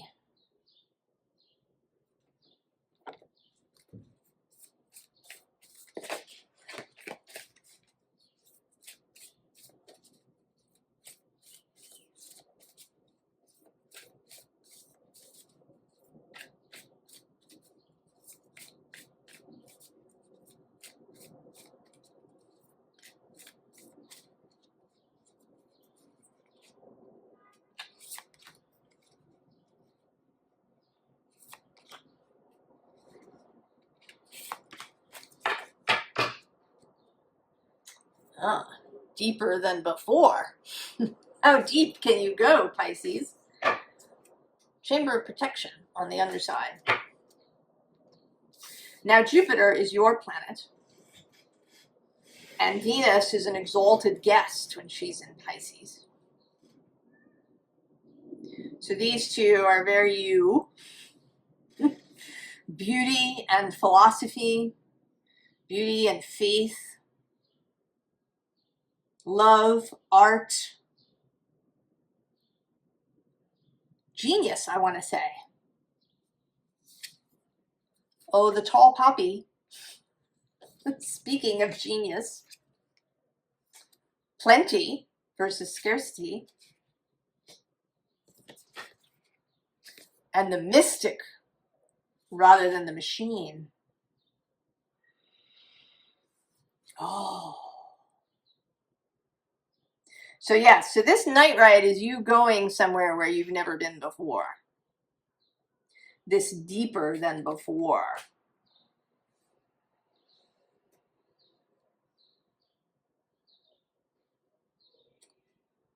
More mystical, more plentiful, deeper than before. What's under there? Oh, it's the chamber of inspiration. And also the chamber of manifestation.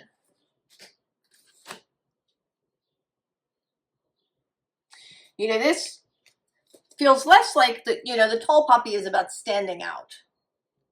But this feels less about that and more about this, right, like this birth kind of feeling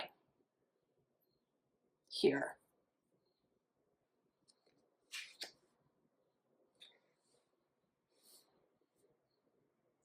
Like there's some birth of life, of creativity, of sensuality, of, you know, sort of in the cosmic ocean.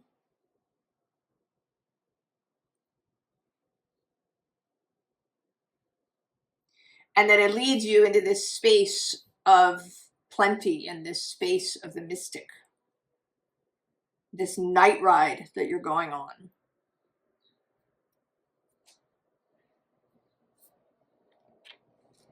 This night ride, Pisces.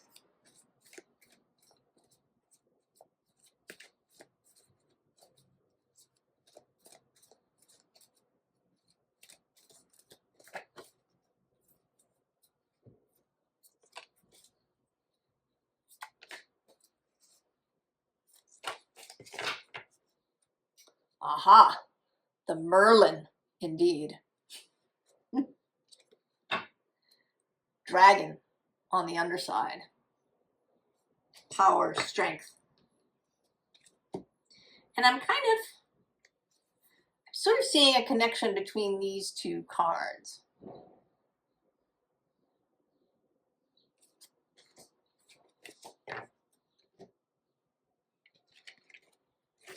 Wealth, there you go, plenty. Oh, the burden. And forgiveness. Oh.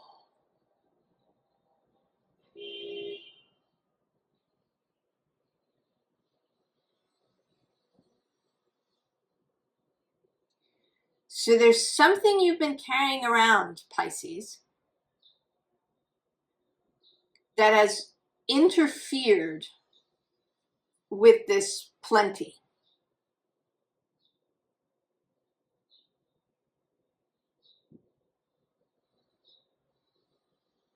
With your ability to allow like wealth and expansion of resources and friendship and, you know, everything.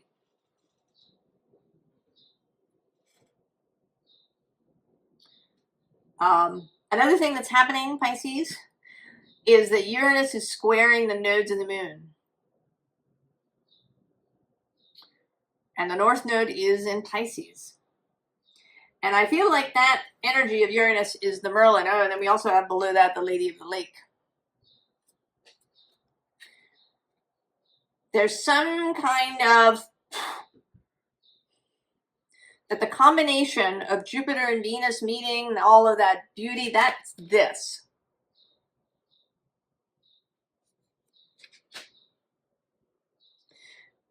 And then the Uranus square, Uranus the resolver of the unresolvable.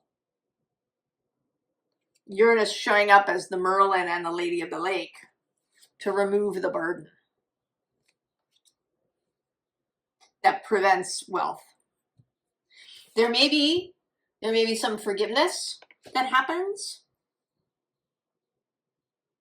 Maybe that you forgive yourself for something, or that you forgive others.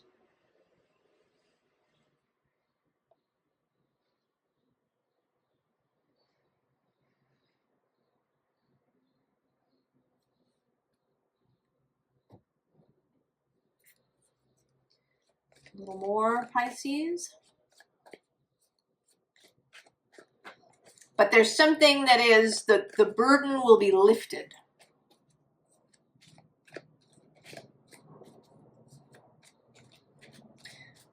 That there will be this understanding of, I think, kind of what plenty really means.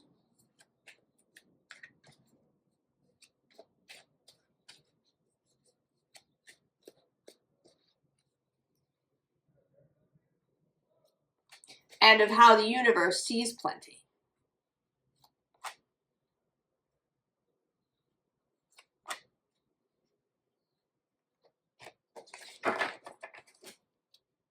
Oh yeah, there's the Nine of Pentacles. And the Six of Wands on the underside.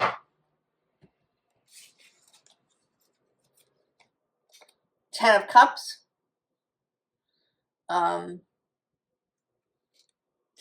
That energy of fulfillment, of overflowingness. Oh, the Page of Cups. Faith, right? You get on the fish and you go without trying to steer the fish. Oh, and there's the devil.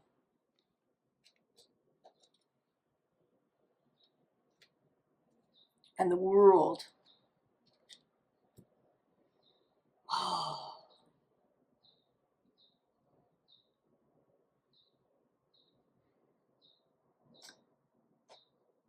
Yes, I mean, absolutely a release from whatever spell you've been under.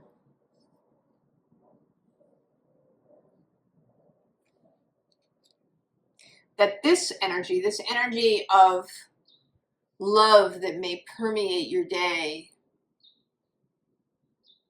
all around this conjunction and Venus and Jupiter's passage through these last degrees of Cancer,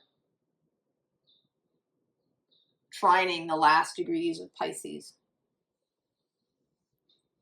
And then actually, since we have the Merlin here, the magician, Mercury is going to do this retrograde through Cancer.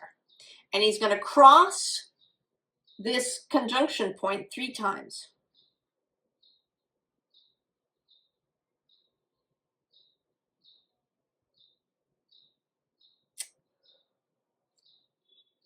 So there may be an unfolding that happens over the course of this month and into July of all of this. But that this particular moment, this Venus-Jupiter conjunction,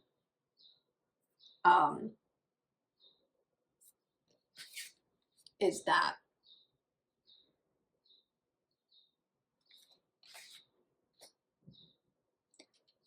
And that. And that allows you to be this Page of Cups, to be optimistic and open and filled with wonder and love and joy and peace and inspiration and fun. Oh, Pisces, what's your last card? Oh!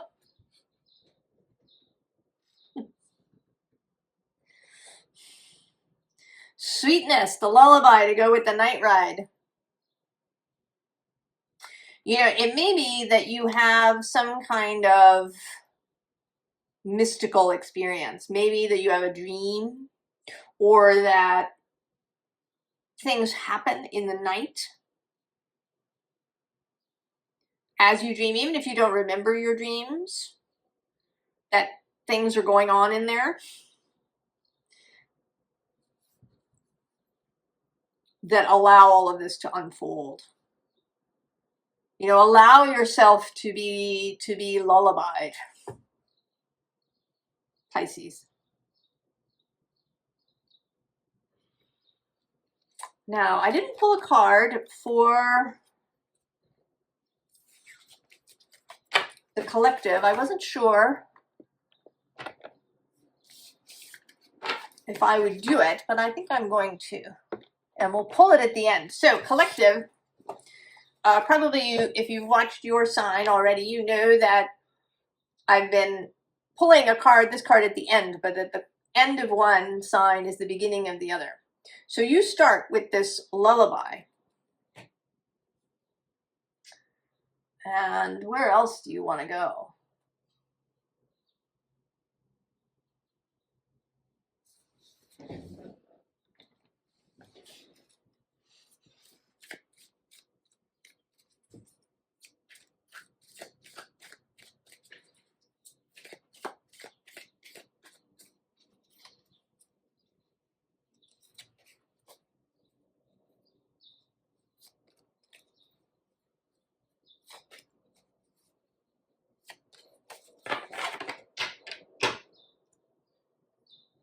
Oh, 10 of Staves, 10 of Wands, Justice on the underside.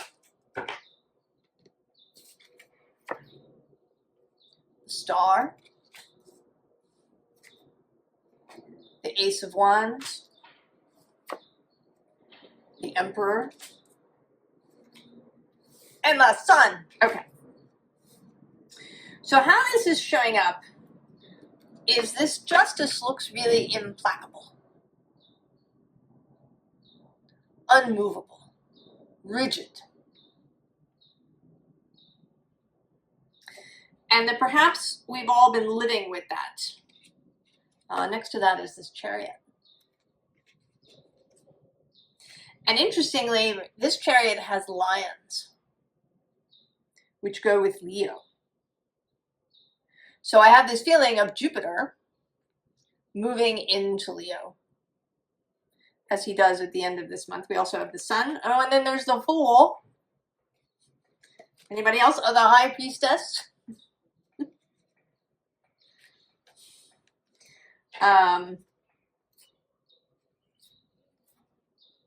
So this burden that we've all been carrying of rigidity.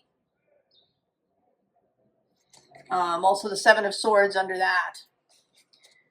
But then there's this Hanged One. Right? The baby's still in the amniotic sac. The baby's still in the watery womb. And then there's this Princess of Cups. And also the Devil. But then the Empress. So I think that we are being released from a really rigid way of looking at reality, at the world, at our lives, at how we can be and live.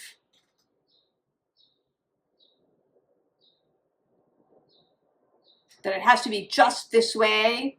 There is this Uranus square to the nodes, and Virgo in its shadow can be really, it must be this way. This is it. This specific way. This Virgo South node.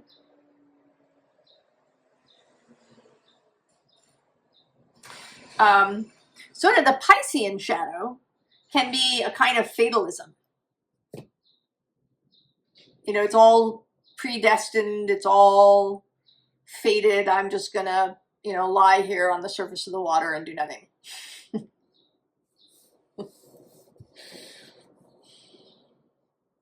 And whichever way you've been in there, if you've either been burdened by your own responsibility and choice, or whether you have been burdened by,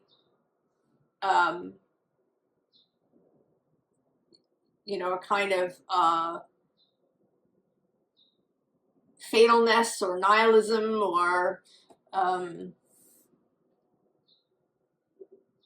you know, feeling of being out of control, that everything just happens to you.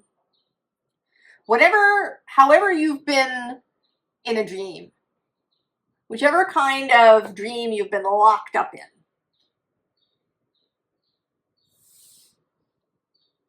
now there is a light coming on. Right? It's like you were here doing whatever you were doing, And then suddenly the light comes on. Oh, I see now. I've got the wand. I can make choices. I can both be sovereign as well as allowing the universe to do its piece. I know what's mine to do.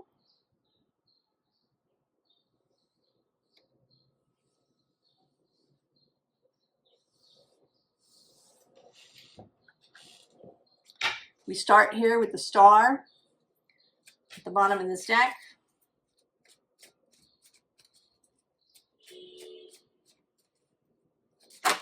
Ooh. Oh, look at that. 3 of Cups leaping out. The party. It's celebration.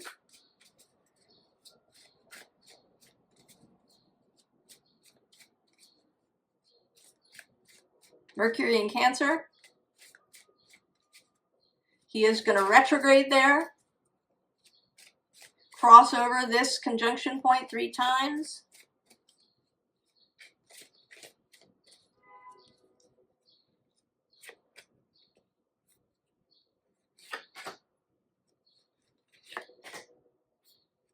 You know, it sort of feels like Mercury is going to go. He's going to get the message that Jupiter and Venus leave behind. And then he's going to take it back through Cancer to kind of spread it around. Back and forth.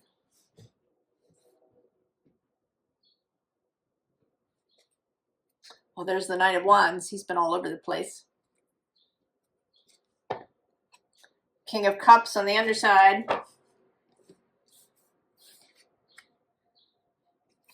Eight of Swords. 10 of Swords. 7 of Cups. 6 of Wands. Jupiter in Leo. And victory. Okay.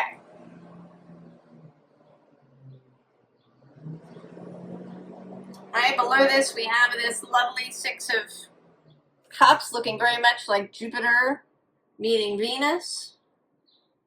We do have this below that Venus in Virgo. We also have the Hanged Man showing up.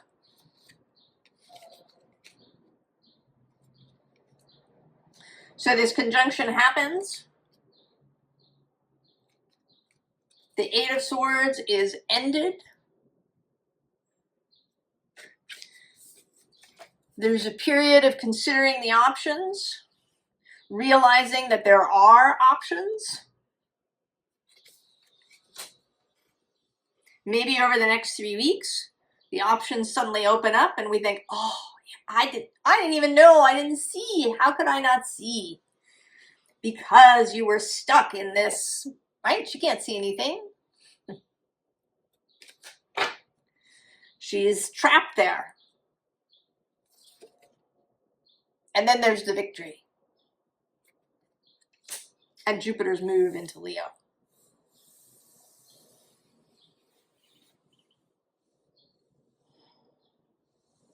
Really good. So, our final card. The card at the bottom of the deck when I finished shuffling was this Morning Dew Girl that's been feeling very much like the Page of Cups to me. But we're going to shuffle and see.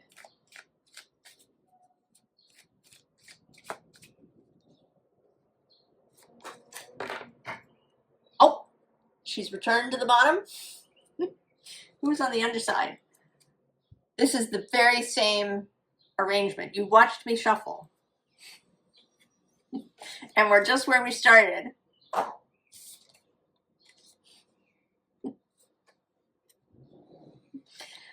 Listen.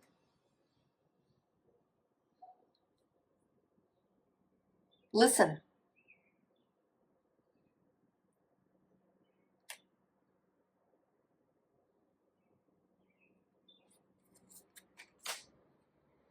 Just listen. And you will hear.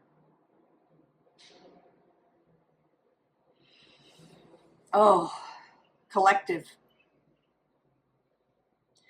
I wish all of you the very, very best, forever and ever. And I will see you next time. So long.